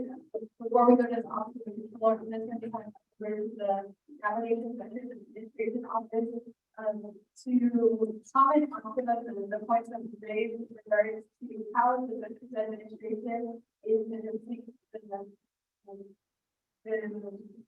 the constant questions the veterans have and how we're going, how the executive director is the distribution to the agencies. And again, kind of maybe to touch on what the Veterans Advisory Committee might have, council might have shared with you when they voted on the resolution and how they would continue to how they wanted to expend $40,000.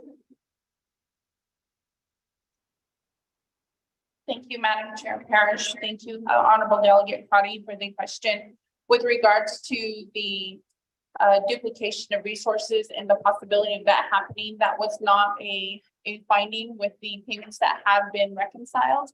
And with the whether or not a group was assisted more than usual. What I can say is that there was a higher number than usual of veterans who requested for home improvement. So that's why the amount is so high. So typically, maybe only 20 to 30 veterans receive home improvement assistance. However, with this fiscal year, there was 169 individuals who requested for home improvements, which is why there's an exorbitant amount. Another question that was posed was the group assisted twice, once out of maybe 2 services out of the trust fund or 2 services out of the general fund. The same rules still applied whether or not they were utilizing general funds or trust funds. It was 2 hardship, 2 energy, 1 home improvement. And then with regards to the need for a veterans count, currently our plan of operation does read a veterans census. So a census is more detailed and more concise rather than a veterans count. I do know that what the program has, the administration has been utilizing is the number associated with the number of registered veterans from the agency office, which is not necessarily in compliance with the plan of operation, number 1. And number 2, it is citing veterans only. However, our service population does include surviving spouses and Gold Star mothers. So that language does need to be amended. And with a full veterans count to possibly do perhaps a per cap type of allocation per veteran is a possibility. However, we do have some veterans who are registered. However, they do not utilize the services for financial assistance because they are self-sufficient and they do not deem the necessity to utilize the funds from the Veterans Trust Fund as well. And how can we move forward with regards to the amount of time that it does take for financial assistances to be processed? When I had worked with the Veterans Administration for Court Defiance Agency, one of the policies, in-house policies that we had utilized based off of our audit was a 2-day turnaround. The veterans, chapter veterans organizations had 5 days to submit their agenda, sign-in sheet, and documentation to the agency office. From that point, the agency office had 2 days to process such documentation and forward to the office of the controller. Now, we do not dictate how the office of the controller has their timeframes. However, we made sure that the documentation left the agency office and moved forward in a timely manner. This alleviated and resolved many of the concerns from the veterans who were in need of financial assistance in a timely manner, number 1. But number 2, it also made our staff more accountable and paid more attention to detail to these expenses being brought into the agency offices. and with regards to Office of the Controller on how they are going to be mitigating such instances. I don't have an answer for that right now.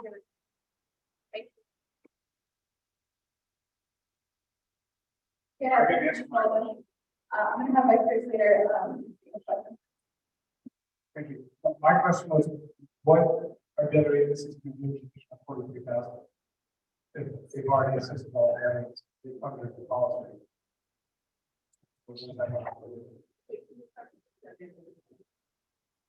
a proposal to allocate $43,000 to the agency, and all the agencies are helped out by the different agencies on the policy. So, what are they going to do with the funding?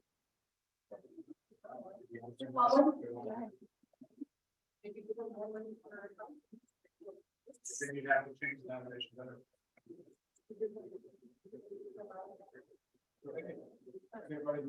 Thank you, Madam Chair. Thank you, Delegate Slater, for your question. With regards to that question on what the agencies will be doing with the additional funds of 43,000, we have to remember that many of the other agencies had a lower amount of assistances. So their proposed recommendation was to do a round 3 to bring them up to par for the $1,000 assistance. That is an amendment that would be something that to be considered per the veterans of the other agencies, because there are a number of other veterans who did not maximize to the fullest extent that Western agency did.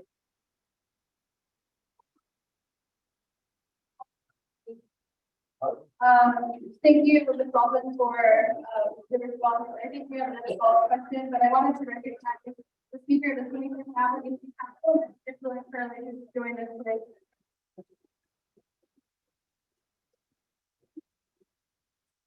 Speaker, would you like to introduce yourself?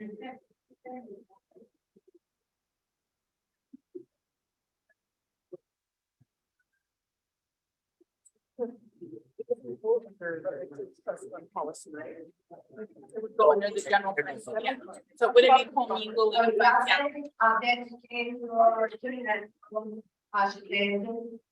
Here, the parish, so based on the funding for the community, understand, the Sudan was the HOA system currently, okay? Thank you to the individual members that are putting yeah, I made a lot of the part of the on the age, but it's all about the sun and it's like, you know what I mean? They did, book fund, point. So, they,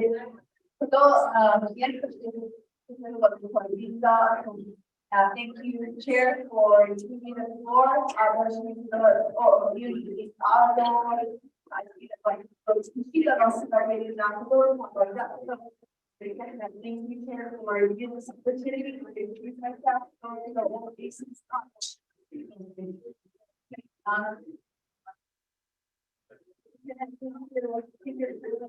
That explanation is the vice chair later. Thank you, Director Baldwin. So when I first asked the question, you said that basically all of these better.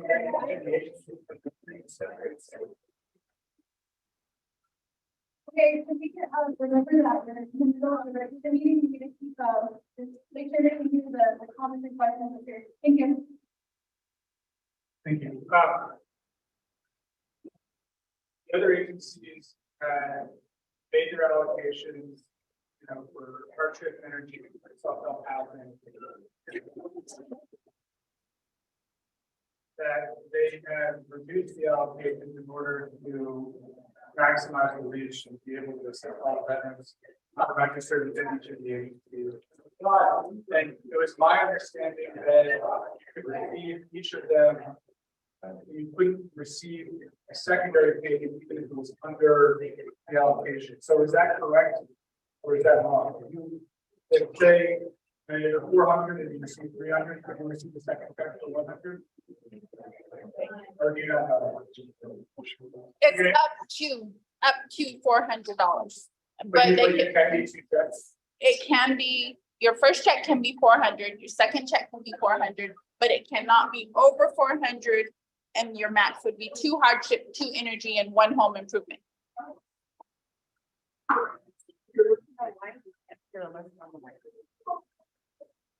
Honorable Delegate Slater, with regards to your question, individuals can receive 2 hardships per fiscal year, 2 energies per fiscal year, and 1 home improvement. Some chapter veterans organizations have amended the amount that can be requested. Let's say in instance of Chinle chapter, I'm the veteran applying, I could apply for up to $300 because we wanted to expend more funding. So you're asking if a second check can be requested to meet that 400. There can only be a maximum of 2 requests per the policy. Explain to him. All the funding associated with. Explain to him the first one and the general. That's what he's asking. Okay, with regards to your question, what another piece of clarification would be that the trust fund is the one driving this. And being that it's general funds, there can be those amendments for that. It has been done about 3 years prior with the UUFB allocation that was offered at that time. Thank you, Ms. Wellman. Secretary Slater has a follow-up question. Thank you. So that's why I was asking for the data. So if you were going to equalize the other agencies to the level of distribution that Western agency put out, if the point is about equity, it's not $43,000. It's what was the practice there across the agency? Because if they do one pot, so everything was the same cost, they broke down only by chapter veterans organizations. And that's what I was asking for. How long will it take you to transfer staff data? You need for staff to inform the council on what the allocation may be for children and people. Because the other expenditure was reported that was based off of allocation under that policy. So that's and then for fiscal year 24, can you go through 3 different budget scenarios? One, say, across the board, emails to my allocation survey. One, if you use like a sort of I'm not sure what the request is then, and then maybe another one that we can discuss another time. But understanding what that whole funding amount is not necessarily based off of this local data, because okay, we have this many veterans, and we have this profit matter and you're going to give them the maximum amount for each of your allocation. What that figure is, the council has an idea of what it's going to be. Thank you.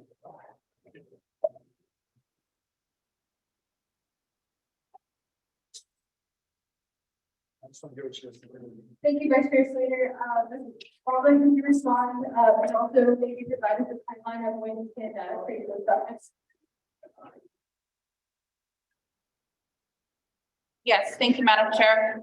With regards to the historical data that's being requested, we can possibly have that for you by next week.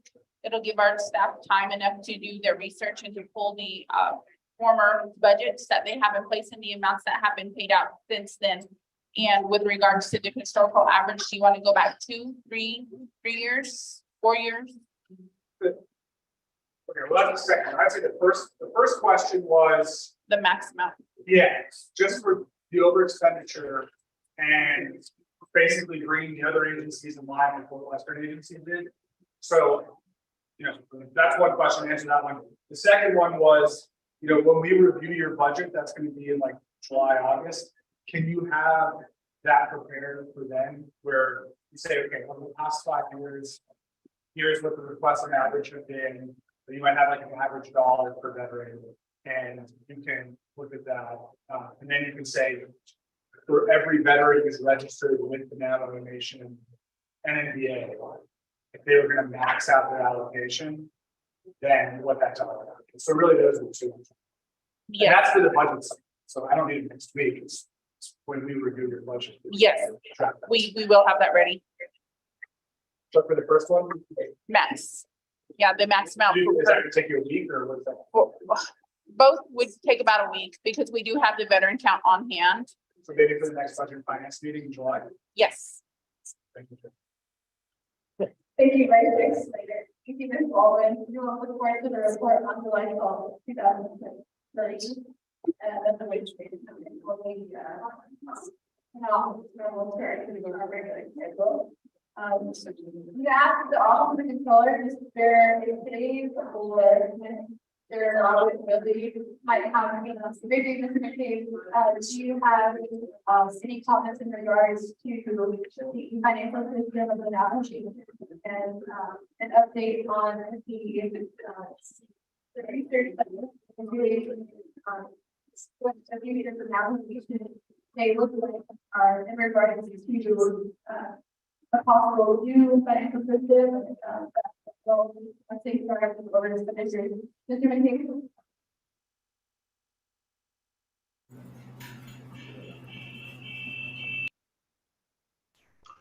Hello, this is Mr. McCabe. It was kind of jumbled. Can you repeat the question?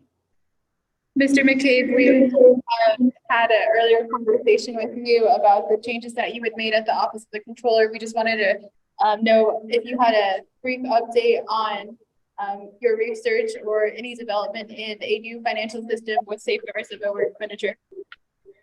Oh, okay. Yes. Thank you, Madam Chair, members of the committee. So as far as the financial system that we're looking at, we haven't issued an RFP yet. It's still pending, I think, Budget and Finance Committee review. I know Ms. Nakai reviewed it, but I think the members wanted to review it as well. So I think that copy is sitting with you all. In addition, I forwarded it to Mr. Rodas at DOJ for review, and then want to get it out as soon as possible. And again, the plan there is to try and, if for nothing else, see what else is out there. The FMIS system is an older system, as you know. It sounds like there may be some modern, so I did speak with all of our consultants. We have about 5 or 6 different consultants for JD Edwards around the country. And I did speak with them about my concerns with FMIS a couple of weeks ago. They were all on the line.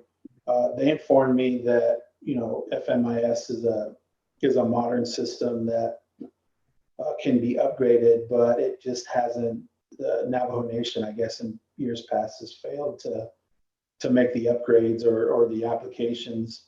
I don't know how much of that is, on us or on them. What I do know is that there are more modern systems out there, and frankly, I think cheaper systems that we can utilize. And so that was the whole idea, as you know, behind the RFP. So that RFP is just waiting for, I think, Budget and Finance comments by each member of the committee, and then Mel Rodas's comments, who I forwarded it to a couple weeks ago. So hopefully we can get that out soon, and just, again, if for nothing else, see what else is out there. I think a lot of the really the challenges we found in OOC have to do with our ERP system. If it is something that we can easily upgrade and get what we need out of it, then we can consider doing that. I'm not real sure exactly if that's the case or not, just knowing what I know. But also just some of our old policies and procedures that I've been looking into. And I do know in regards to this issue with the veterans shortfalls, just in talking with my team, I think we're missing some things on our side, or have traditionally, that may have resulted in some of these shortfalls. And, we're just trying to, again, get things streamlined and get things captured properly in the system. So, this is going to be a two-headed effort. It's going to be, us really trying to make sure we have the personnel, the policies and procedures that our personnel follow, updated and correct, and then also a system that can help us implement those policies and procedures and make sure all accounts of records for all funds are properly coded and properly monitored. So I do know that one of the things that we can accomplish with modernizing the system are dashboards that can be available to division directors and even members of the council, just to see where each fund could be revenue and expenditure wise and against the budget. Because I think that will eliminate a lot of this paper transfer that we do. We go through so much paper and the process is so paper driven. And the last but not least is I've been talking with the auditor on how we account for our books of record. And it seems like we're a budget driven financial system. And in fact, the auditor has even made the comment that we're not in GAAP. We don't follow a modified accrual basis. It's more or less cash basis. And that results in some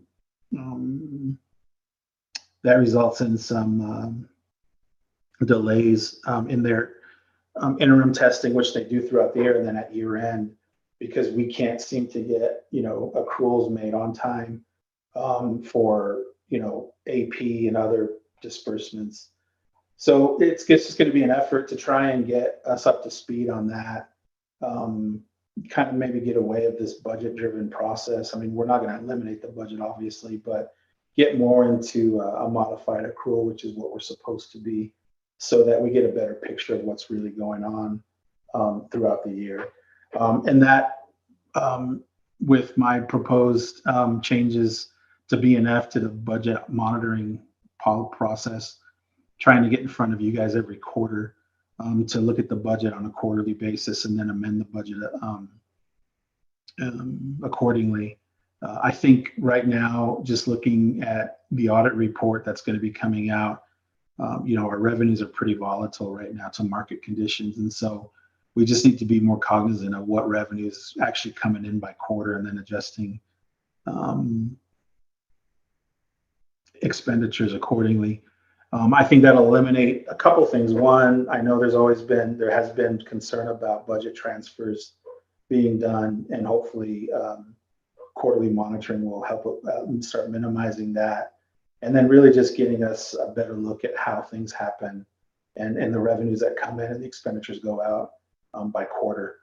So those are the things that I'm working on, Shanada, and trying to get just really a more streamlined process with enhanced transparency and accountability. So that's about where we are, Shanada. I would ask your help in trying to get that RFP out as soon as possible. I know, like I said, Ms. Nakai has reviewed it with really just one minor correction, and I think the members of Budget Finder wanted to look at it as well, and Mr. Rodas. So whatever we can do to move that forward quickly is much appreciated. So yeah, Shanata, I hope I answered your question. Thank you, Mr. McCabe, for providing that comment to the committee. Members of the Budget and Finance Committee, do we have any other questions in regards to the report from the Navigation Veterans Administration? Second call? Third call? I hear none. Ms. Nelson, can we do a roll call vote to accept today's report?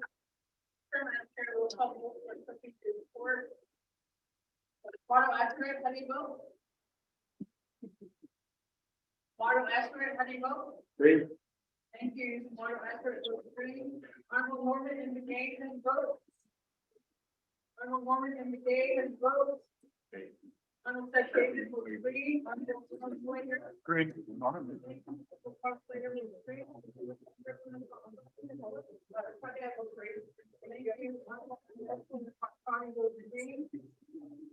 Madam Chair, we have 4 members voting to determine the posting. Madam Chair, not voting, and 1 member not voting. Madam Chair.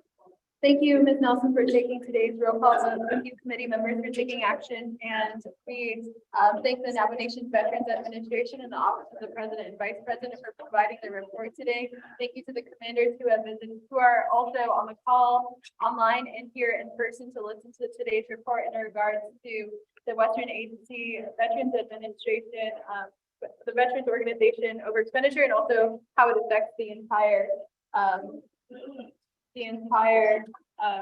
the Navigation Veterans Administration budget. Thank you, Ms. Baldwin.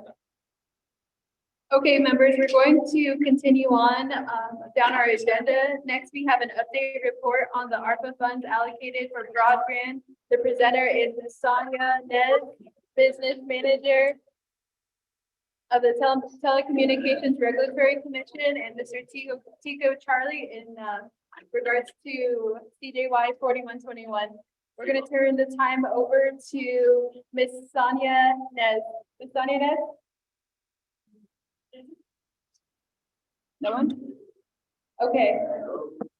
Second call for anyone from the Telecommunications Regulatory Commission. Third call. I hear none. We're going to defer this report to the next meeting on July 12, 2023. Next on the agenda is an update report on the ARPA reimbursement to CHISN Trust Fund and the UUFB. The presenter is Mr. Robert Willie, Accounting Manager at the Office of the Controller. Also, Mr. Mel Rodas, Assistant Attorney General in the Tax Unit. This is in regards to Section 5 of CJY 4121. Mr. Robert Willie, are you on the call?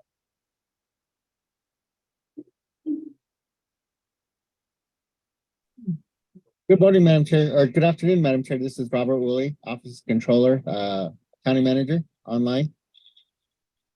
Okay, Mr. Robert Willie, welcome to the Budget and Finance Committee. We're going to turn the time over to you to present on the, to your knowledge, what projects have been identified for Section 5 of the legislation, and to your knowledge, what movements have been made. I think earlier, Speaker Damon made comments about the Western Agency pipeline, and we just wanted an update on to the committee about any other projects that might have been identified by the Navajo Nation early on. Mr. Robert Willie, the time's yours. Thank you, Madam Chair. So I'm assuming this is the cost replacement. I know that Mr. Mel Rodas did send me a list of resolutions going back to 2020. And there were about 25 resolutions that had that stated language in there for reimbursed through ARPA or CARES funding that were installed in each one of these resolutions. We had started to do our research as far as how much was spent in each one of those. The list had been provided to the Office of Department of Justice for their review to see the sufficiency as far as the replacement costs. And I'm not sure. I don't know if I've given Mr. Rodas enough time to review that, but there are an extensive amount of expenses, and I believe that we have replaced a few. But I would defer to him as far as which ones will be identified as cost replacement. Once the list is finalized, I believe that will be reported to the Budget and Finance Committee. Thank you. That's my portion of the report. I'm not sure if Mr. Rodas is also online too. Thank you.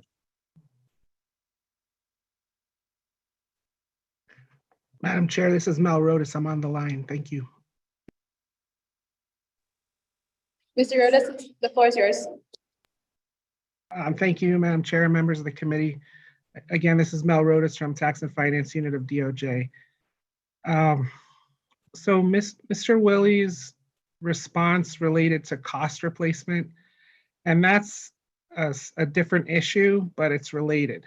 I'm going to see if I can explain the two issues. So under CJY 4121, Section 5, there was a provision that fiscal recovery funds should be used to reimburse the CHISN fund and the UUFB of the general fund for FRF eligible expenditures. So that's the first issue, and that's the subject of this report.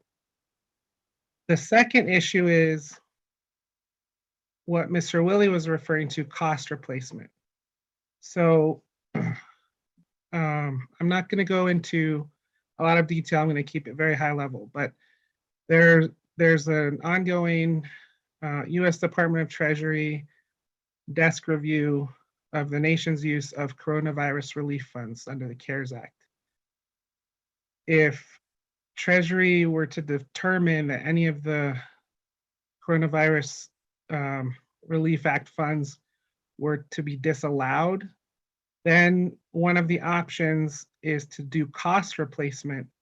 Instead of having to repay disallowed costs to Treasury, we could not repay the costs, and instead we could replace the disallowed costs with CARES eligible expenditures from the CHSN and the UUFB.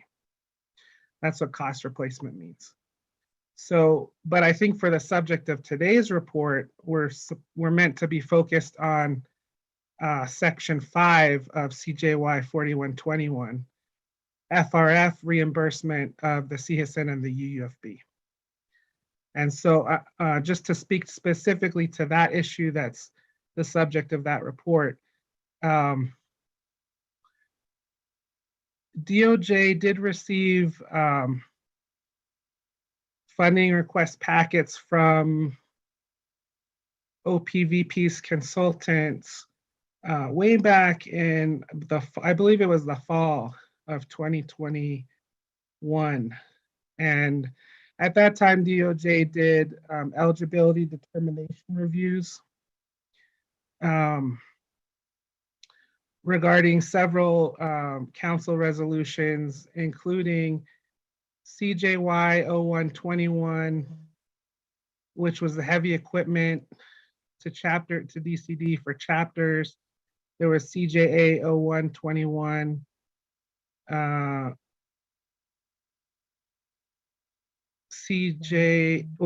DWR drinking water projects, CJY 3921 for DWR Western Navajo water pipeline projects, and CMA 1421 for DSS burial assistance. And so we looked at all of those and we determined that the majority of those would be eligible for use of fiscal recovery funds. And that amount totaled 76.56 million. And so those are the ones that we said, yes, these can be, to the extent that they're expenditures, these can be reimbursed, those expenditures are FRF eligible and can be reimbursed using the fiscal recovery. So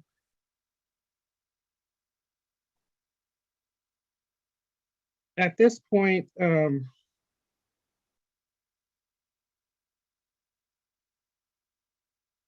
sorry, one moment. I apologize. At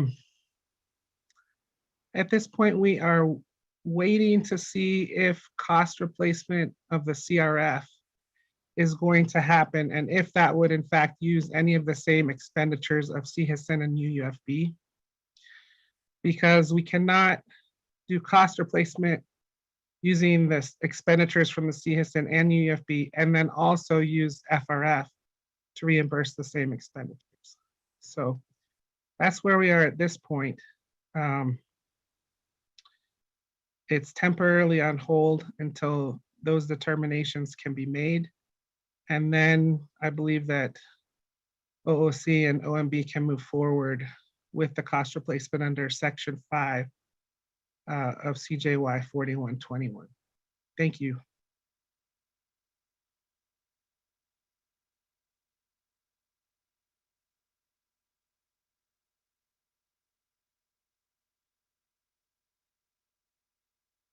Thank you, Madam Chair, members of the committee.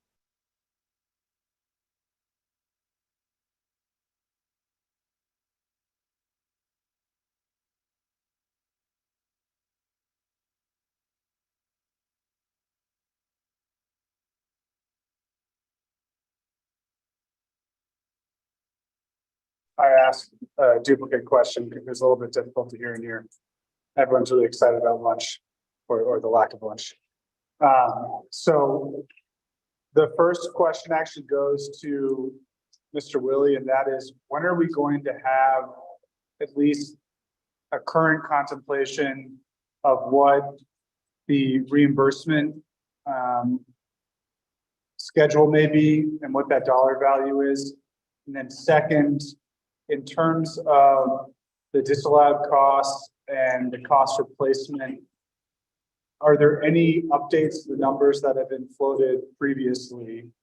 And if there are substantive updates on that, you know, I would rather get that information sooner rather than later, and I'd like us to go into executive session to get that dollar value. So those are my two questions right now.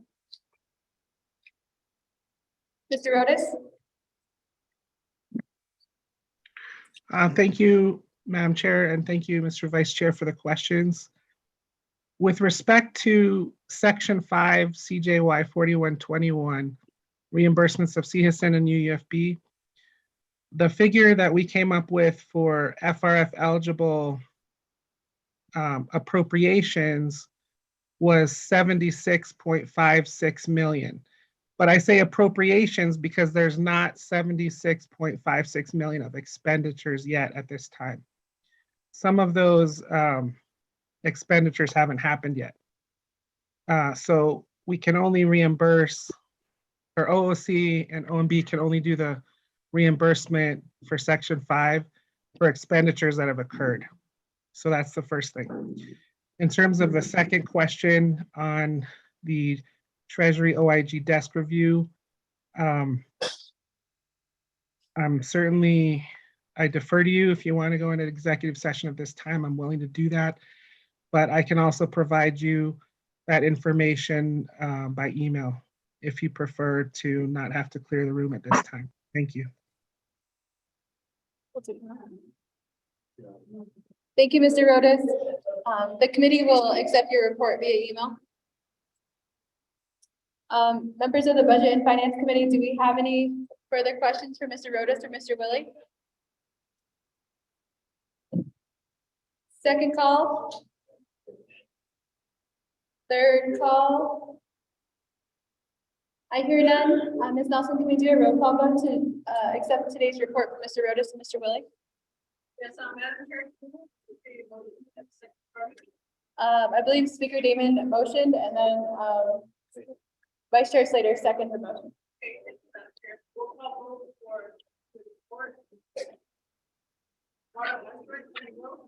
Three.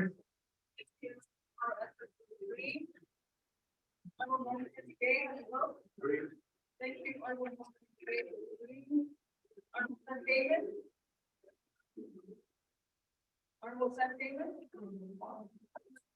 Speaker Damon, how do you vote?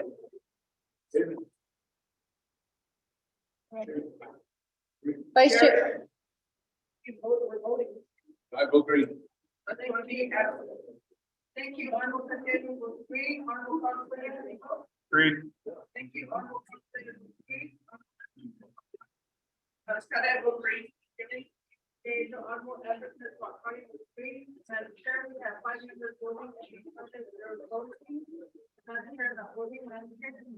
Thank you, Ms. Nelson, for taking today's roll call vote. Thank you, committee members, for taking action. I'd just like to make an announcement about lunch this morning. I butchered with the Little Warriors Camp with the Navajo Nation Special Diabetes Program, and there's about 30 students who are in elementary and in primary, and some even in Head Start.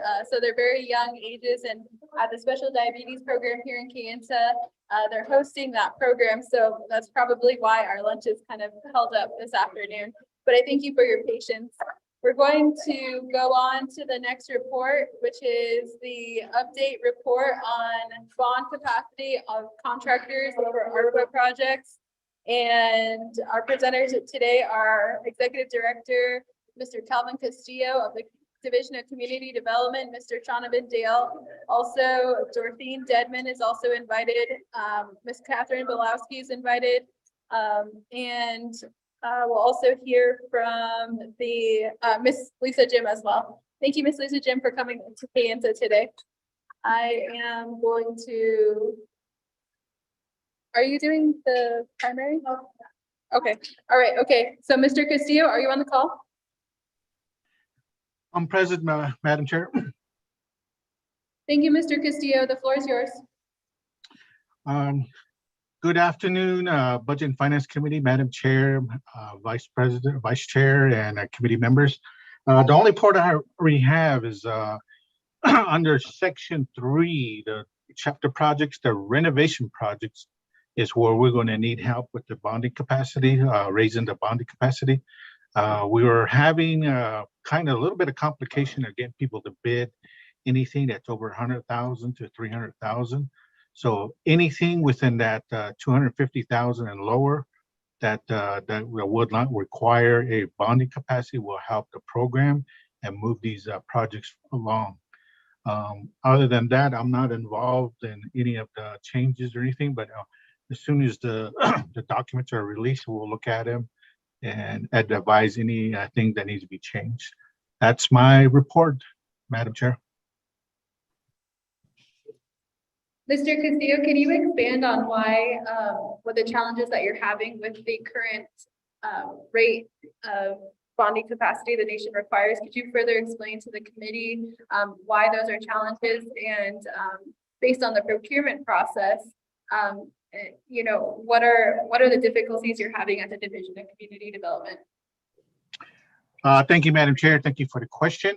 The main concern is that anything over 50,000 requires a $100 million bond, and with the current lists of vendors that we have, a lot of them don't want to do work with the Navajo Nation because of how the turnaround of getting them paid, also the bonding requirement, and a lot of these on the CPMD side, when we advertise these, it's hard to get around from about 50,000 to $200,000 projects where you have to kind of lump them together and one of these big outfits try to get them to bid on it.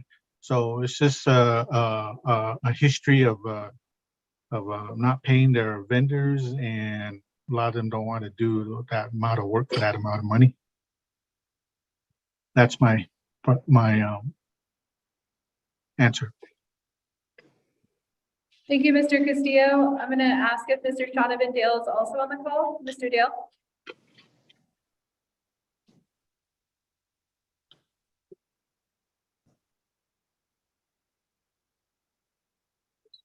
The executive branch is supposed to come. Mr. Dale, are you on the call? Second call?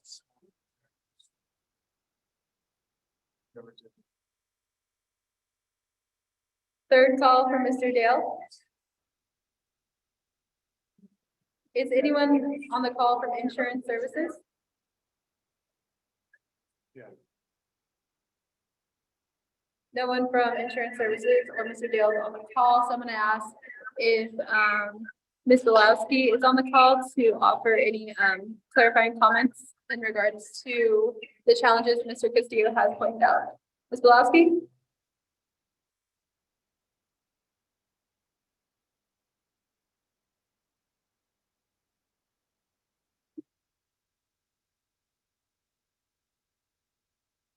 Second call for Ms. Belzowski.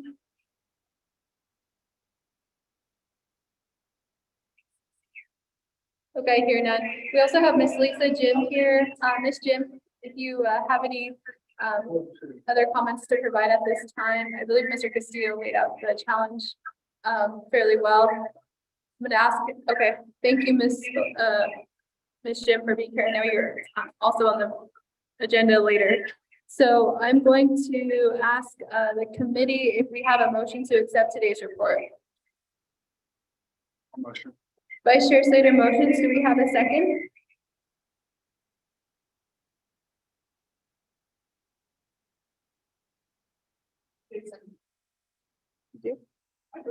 Okay.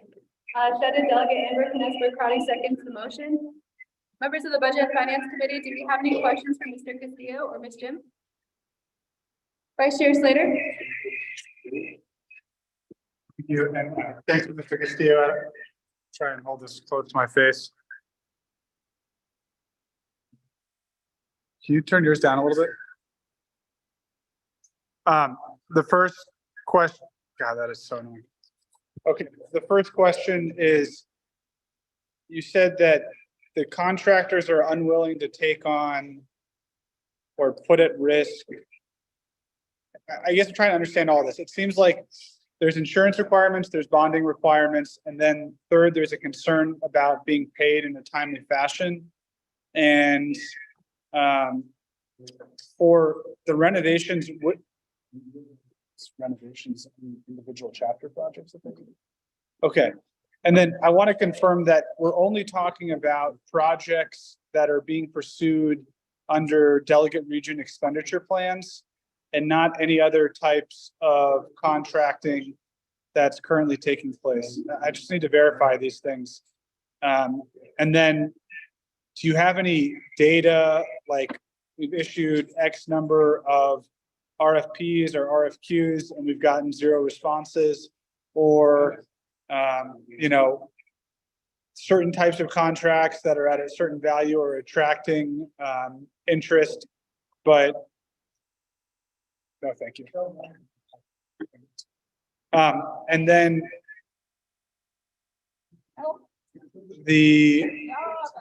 well, just start with that. There's a lot going on here. Mr. Castillo?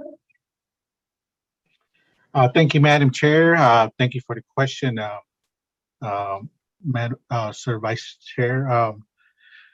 Well, with the experience I have had here within the 6 months, we had air conditioning projects in the Shiprock area that we were bidding out. There were 7 locations, and we couldn't get anybody to respond to the RFP that went out. So we had to go with a contractor and lump it together and see if he'll take it, the whole thing, and then raise the price up. Well, it didn't raise the price up. It's just the combination of them was around about $1 million, and he was willing to do it at that. But individually, those 7s, we couldn't get those at around 200,000.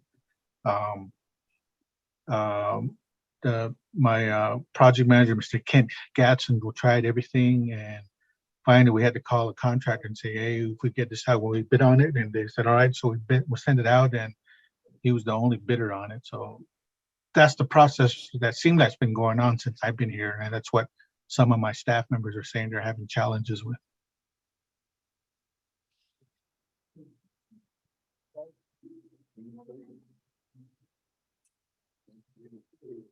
Thank you, Mr. Castillo. I believe Vice Chair Slater has a follow-up question. Thank you. I didn't catch what you said about 7 projects or whatever that was. If you're able to clarify that, and then you didn't exactly hone in on whether it is insurance requirements, whether it's bonding requirements, or it's just, I mean, if people aren't bidding on projects, it could be a whole bunch of different reasons. The way this was presented to me by the chair was that this is a bonding issue, and that's how it was presented on the agenda. But it also could be something where contractors have maxed out their capacity and therefore are not responding because they can't find the workforce, aren't able to take on additional projects, et cetera. So I'm trying to understand precisely what is going on. Mr. Castillo, can you clarify the challenges that you are having in the Division of Community Development? The Budget and Finance Committee has the oversight of risk management and the insurance services of the Navajo Nation. So the Budget and Finance Committee is trying to identify how we can help assist with when we're trying to develop these contracts. Mr. Castillo? Thank you, Madam Chair, and thank you for the question again, Honorable Slater. Yes, on those 7 projects, there were small mom and pop shops that were willing to do it, but they couldn't meet the bonding capacity to do the work since it was around 200,000. But people that have done business with us just wouldn't bid on it. So there's 2 different areas of what we experience here. Thank you. 2 of them wouldn't bid on it because of what? Mr. Castillo, can you please clarify the challenges why are the companies not bidding on the projects? Well, the first one was the bonding capacity. The small and pop shop couldn't meet that bonding capacity. The second one, the folks that have already done business with the Navajo Nation just refuse to do any work unless some of the changes are made it and getting compensation right away. Thank you. Thank you, Mr. Castillo. Vice Chair Slater, do you have a follow-up question? Actually, yeah. Thank you, Mr. Castillo, and then also to the Fiscal Recovery Fund Office and the Department of Justice. In the initial legislation that authorized the creation of the Fiscal Recovery Fund, there was provisions in there that said, I think the executive branch, the controller, DOJ, maybe DCD as well, needed to come up with a plan to provide insurance and bonding support to smaller contractors. And Mr. Platero is definitely aware of this provision. He's brought it up before and has thank you, conveyed that it's not something that the executive branch has complied with. I think it was something that needed to be done within 90 days or 6 months. I don't remember exactly. And so, you know, the last administration, it seems like they made no attempt to do anything related to this issue. And my request to you, Mr. Castillo, is that you contemplate something ASAP, because, you know, the idea was that we could use maybe FRF dollars or CSN dollars to create, you know, an insurance or bonding pool. So that way we're able to provide some self-insurance or maximize the amount of work that goes to small businesses.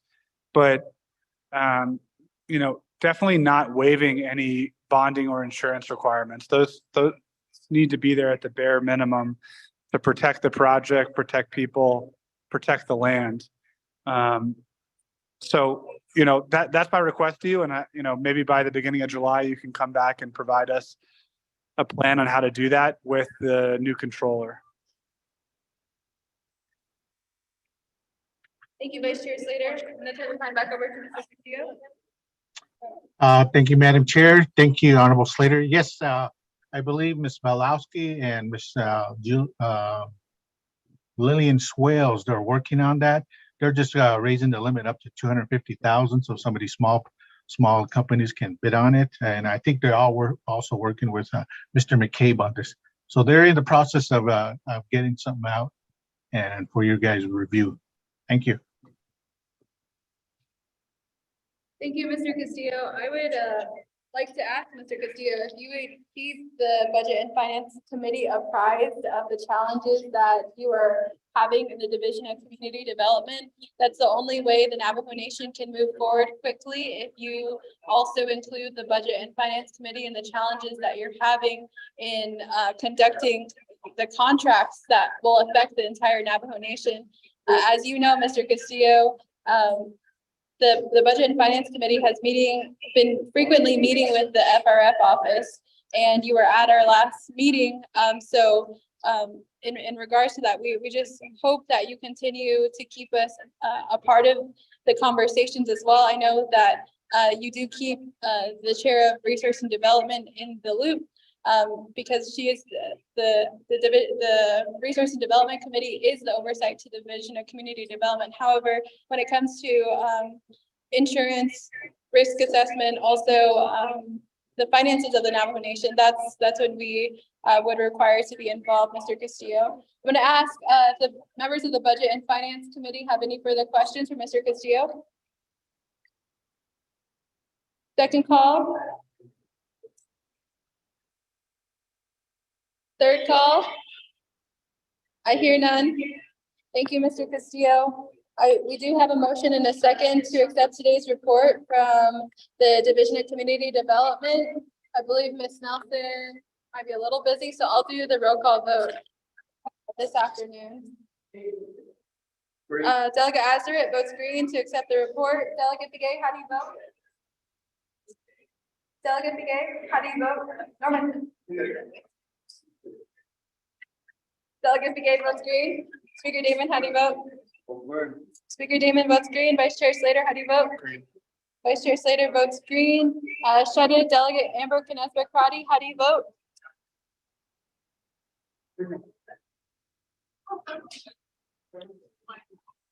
Shredded Delegate Amber Canespa-Crotty, second call.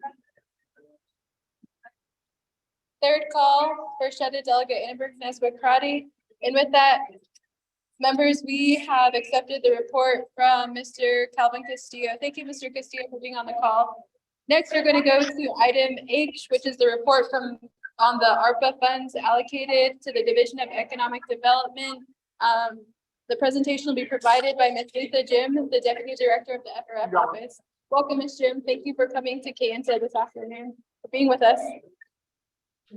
Ms. Jim, here.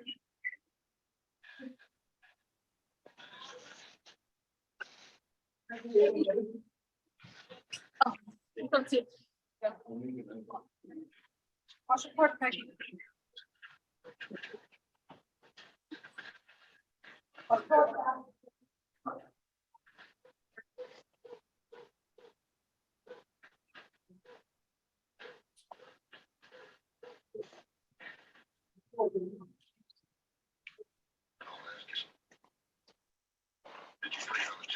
Deputy CMS Committee. Thank you for being here. My name is Lisa Jim. I'm the Deputy Director for the Fiscal Recovery Fund Office. And I emailed my report to Peggy and Ramona. I do not have her question for you. So I can read off what I have here. Now the questions are the DED reports. You want to know which ones received money from the fiscal recovery funds?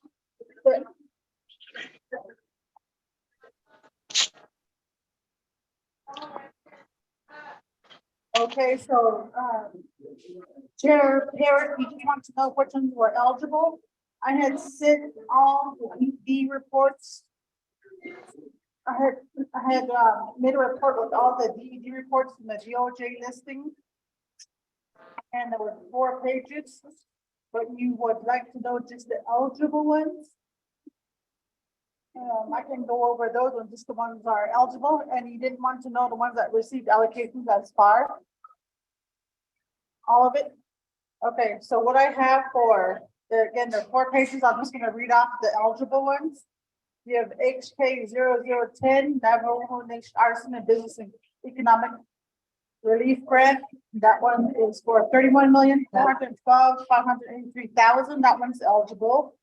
HK 0027, Economic Development Tourism for 1,750,000. That one's eligible. You have HK 033-2, Office Buildings Campus Staff for 80 million. That one is eligible. You have HK 0083, expanding small business support services to Shiprock and Pianta, 7,833,692. That one has been determined eligible. Okay, we move on down to HK 0101-2, Twin Arrows RV Park expansion. Priority rank 2 of 7,750,000. That one is eligible. HK 0102-2, Twin Arrows Administrative Office. Project priority 3 of 7. That one is eligible. HK 0103-2, HK Hotel Upgrade Requirement Project Priority Ranking 4 of 7. That is eligible. HK 0104-2, Horseman Lodge Expansion, Priority Project number 1 of 7. That one is eligible. HK 0105-2, NNGE Properties Impact Capital Expenditure 2020-2021. Priority rank 5 of 7. That one is eligible. HK 0106-2, Twin Arrows Spa Expansion. Priority rank 6 of 7, that is eligible. HK 0107-2, Twin Arrows Navajo Biz Water Bottling Facility and Warehouse Expansion. Priority rank 7 of 7, that is eligible. HK 0114-2, Navajo Community Development Financial Institution for 50 million. That has been determined eligible. HK 0102, I'm sorry, HK 0121, Economic Development Tourism for 4 million is eligible. Moving on to page 3, HK 0122, Economic Development Tourism Shiprock Visitor Center for $12 million. That is eligible. HK 0124, Navajo business back to business from COVID-19 business recovery for $5 million. That is eligible. HK 0125, Navajo Economic Development Tourism for $4.6 million is eligible.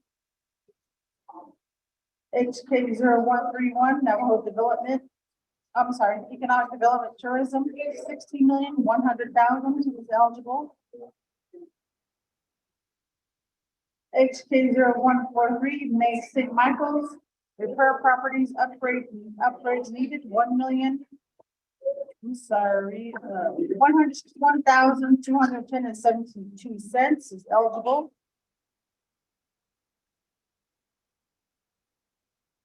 HK 0152, DED Nash GBC store gas station, 6.9 million.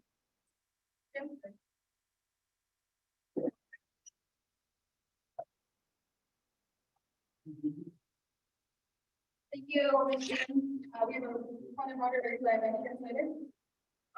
Thank you. This document is now provided to the committee. It's like 4 pages long. And I really appreciate Ms. Jim coming in with it. It seems beneath her to read a document line by line like we do ourselves.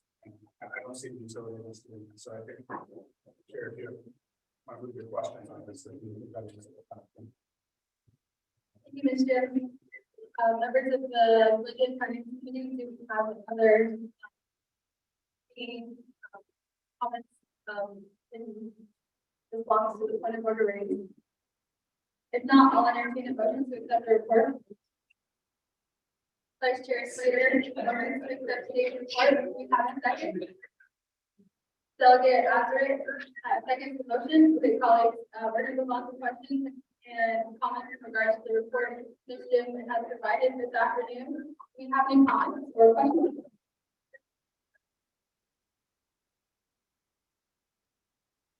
I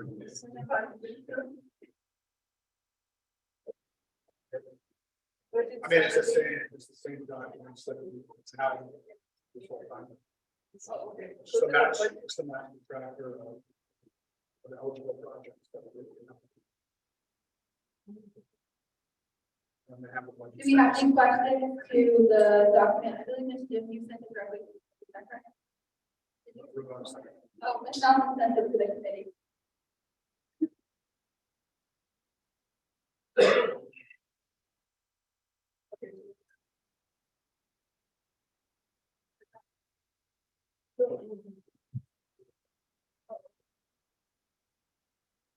For clarification, the report is on the Division of Economic Development SRF approved projects and also the ones that haven't been submitted. Second call for questions, Ms. Jim. Second delegate, Amber Crowdy, have a question? My question is in terms of the expenditure and the drawdown, point of contact for moving forward. Like what is the team that are coming together to talk about the projects, the funding that was allocated to the Department of Economic Development, and at this point, what was the initial allocation and how many months are we in?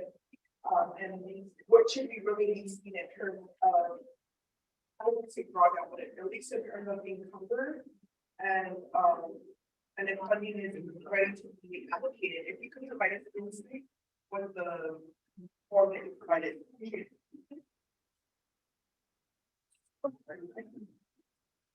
I'll be Vanna White. Thank you, Delegate Crowdy. If you look at the budget status report that is also attached to the report, there are 3 business units that have been allocated funds from the fiscal recovery funds. The first one is K211585, business regulatory. The next one is K211516, economic relief. I'll do the project.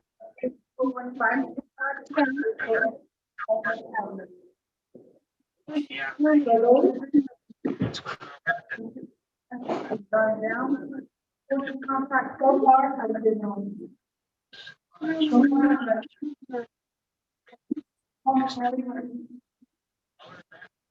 And also work with the directors to go off.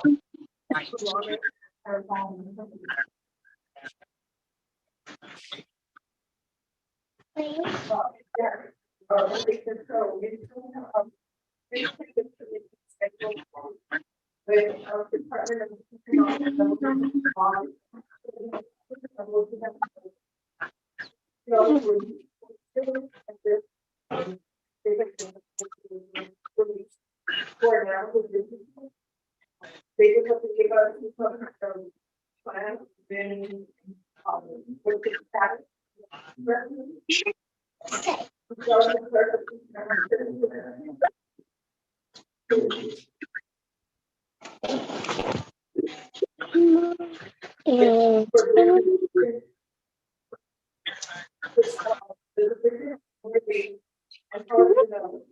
Get that fair away. No. Go pick up all those puzzles, baby. Look. Go pick up the puzzle, okay? Puzzle. Put it in the box. Where's your box? So I just need to know from the portion of the division, what funds is identifying, for that potential. For reallocation.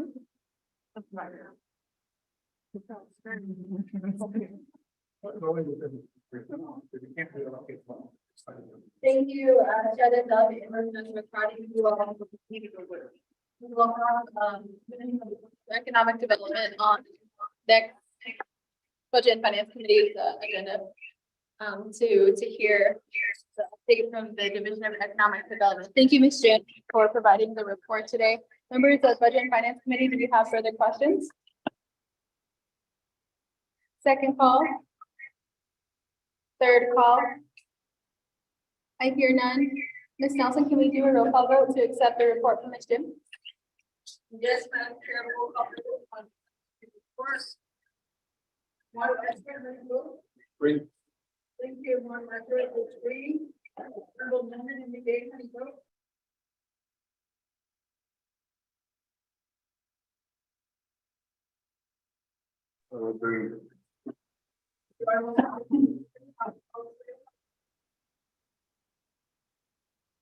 Thank you. Honorable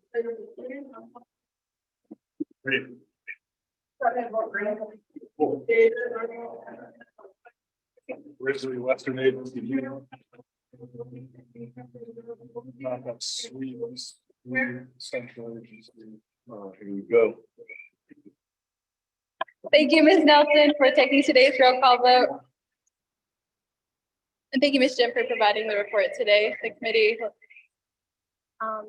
thanks you for your hard work in the FRF office for providing the updates. I just wanted to acknowledge the special diabetes program for providing our portion of lunch up here. They are hosting the Little Warriors camp here in Kayenta, and so this morning, elementary students were helping with the butchering process of today's lunch. So I just wanted to give a shout out to the director of the Western Agency Navajo Nation Special Diabetes Program, Ms. Joan Gray. I think she went back over to the building, but I just wanted to recognize her. Okay, we're gonna move on to item 6, old business, none.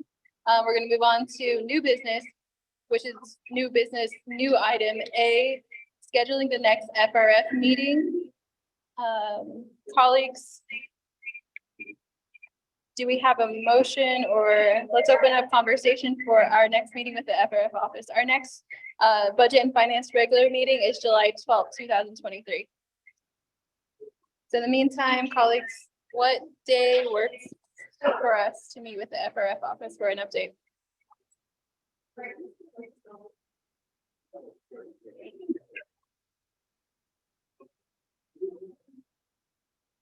Colleagues, we have summer council session from July 17th to July 21st. Our Budget and Finance Committee meeting is going to be July 12th. Our Budget and Finance meeting is 3 weeks away. As you know, the last time we met with the FRF office, we were talking about the IDIQ contracts that were being developed with the Fiscal Fund Recovery Office and also the Division of Community Development. I don't know if the committee wishes to meet with the FRF office before our next Budget and Finance Committee meeting or after summer council session, which will put us at the end of July. My vote is after. Vice Chair Slater said that he'd like to meet after. The rest of the committee have a preference. The week after is July 24th to the 28th.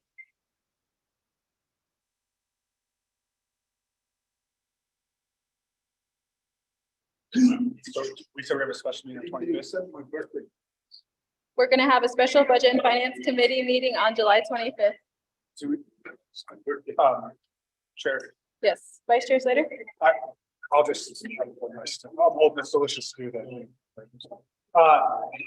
I would say, could we just have it as an update report during the regular meeting on the issues? Because I just don't envision there being a lot of spending or Budget and Finance Committee actions that day. And the last meeting we had, we definitely were stretching it out to 2 hours or so. I mean, it felt like we could capture this within an hour and a half tops if we need to. Thank you, Vice Chair Slater. Guess I'm going to ask if the Budget and Finance Committee also concurs with having the update from the FRF office a part of the report on the July 25th meeting. Do we have a consensus?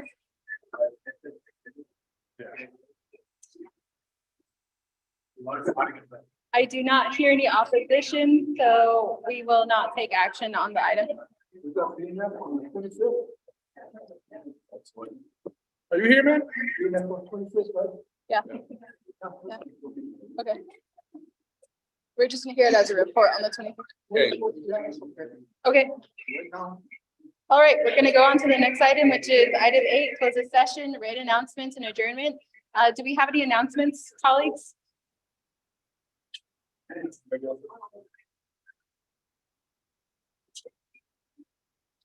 think I have one announcement, for the Arizona side, we'll be meeting, with the governor has an Arizona missing and murdered this person task force. So I sit on the policy aspect and, we'll be moving forward, with the internal missing and murdered and development task force at Navajo on Thursday.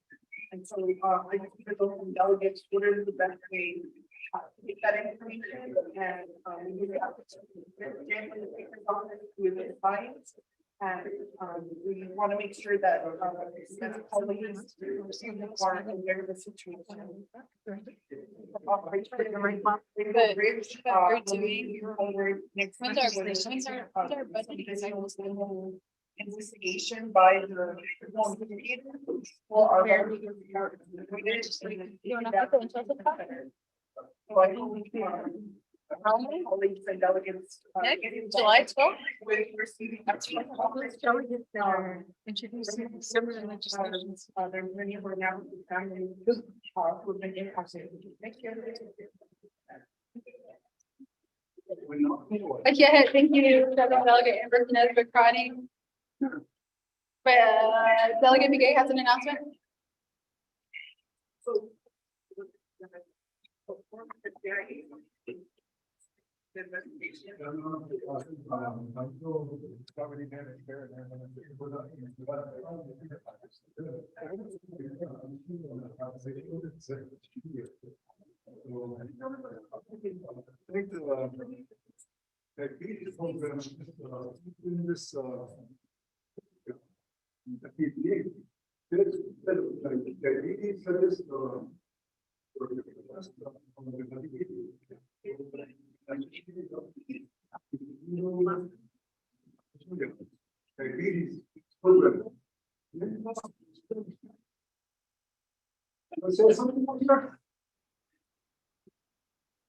Yeah, Joan Gray. I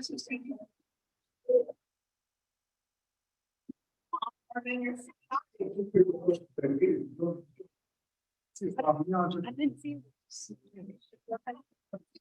Ja, het is met een aantal beetje door bij Jens en bij de en die Joan Gray en Chef put it in a small talk on a question that I need to share dot is sana national without the national so literally belong way is in our sham the continuation is national now states out that nothing shut out can't boarding school I transitioned all over to being a program supervisor with an application, especially like Amy's department as a program supervisor. So I'm very honored to have had Honorable Shandine Parrish join us this morning to do the chief attorney or lawyer conference this morning. So we've had about 40, maybe 50 students around her, and I hope they didn't take all the air from her, but she did a wonderful job demonstrating. So, you know, I'd like to say thank you very much,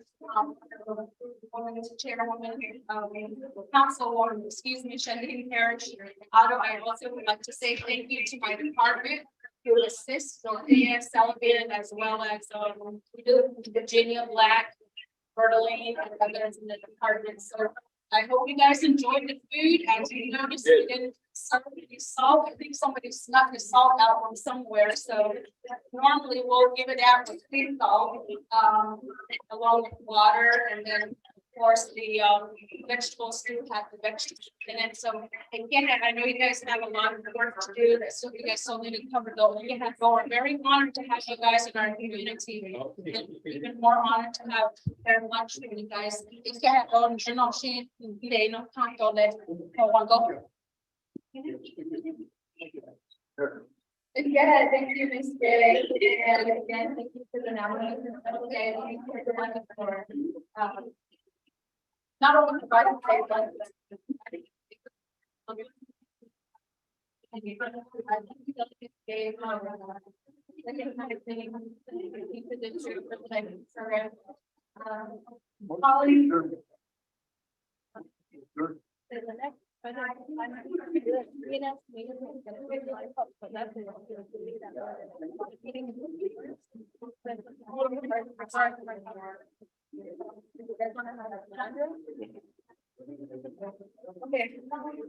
with that, we're gonna close the day at 1:32. Our next committee meeting on travel.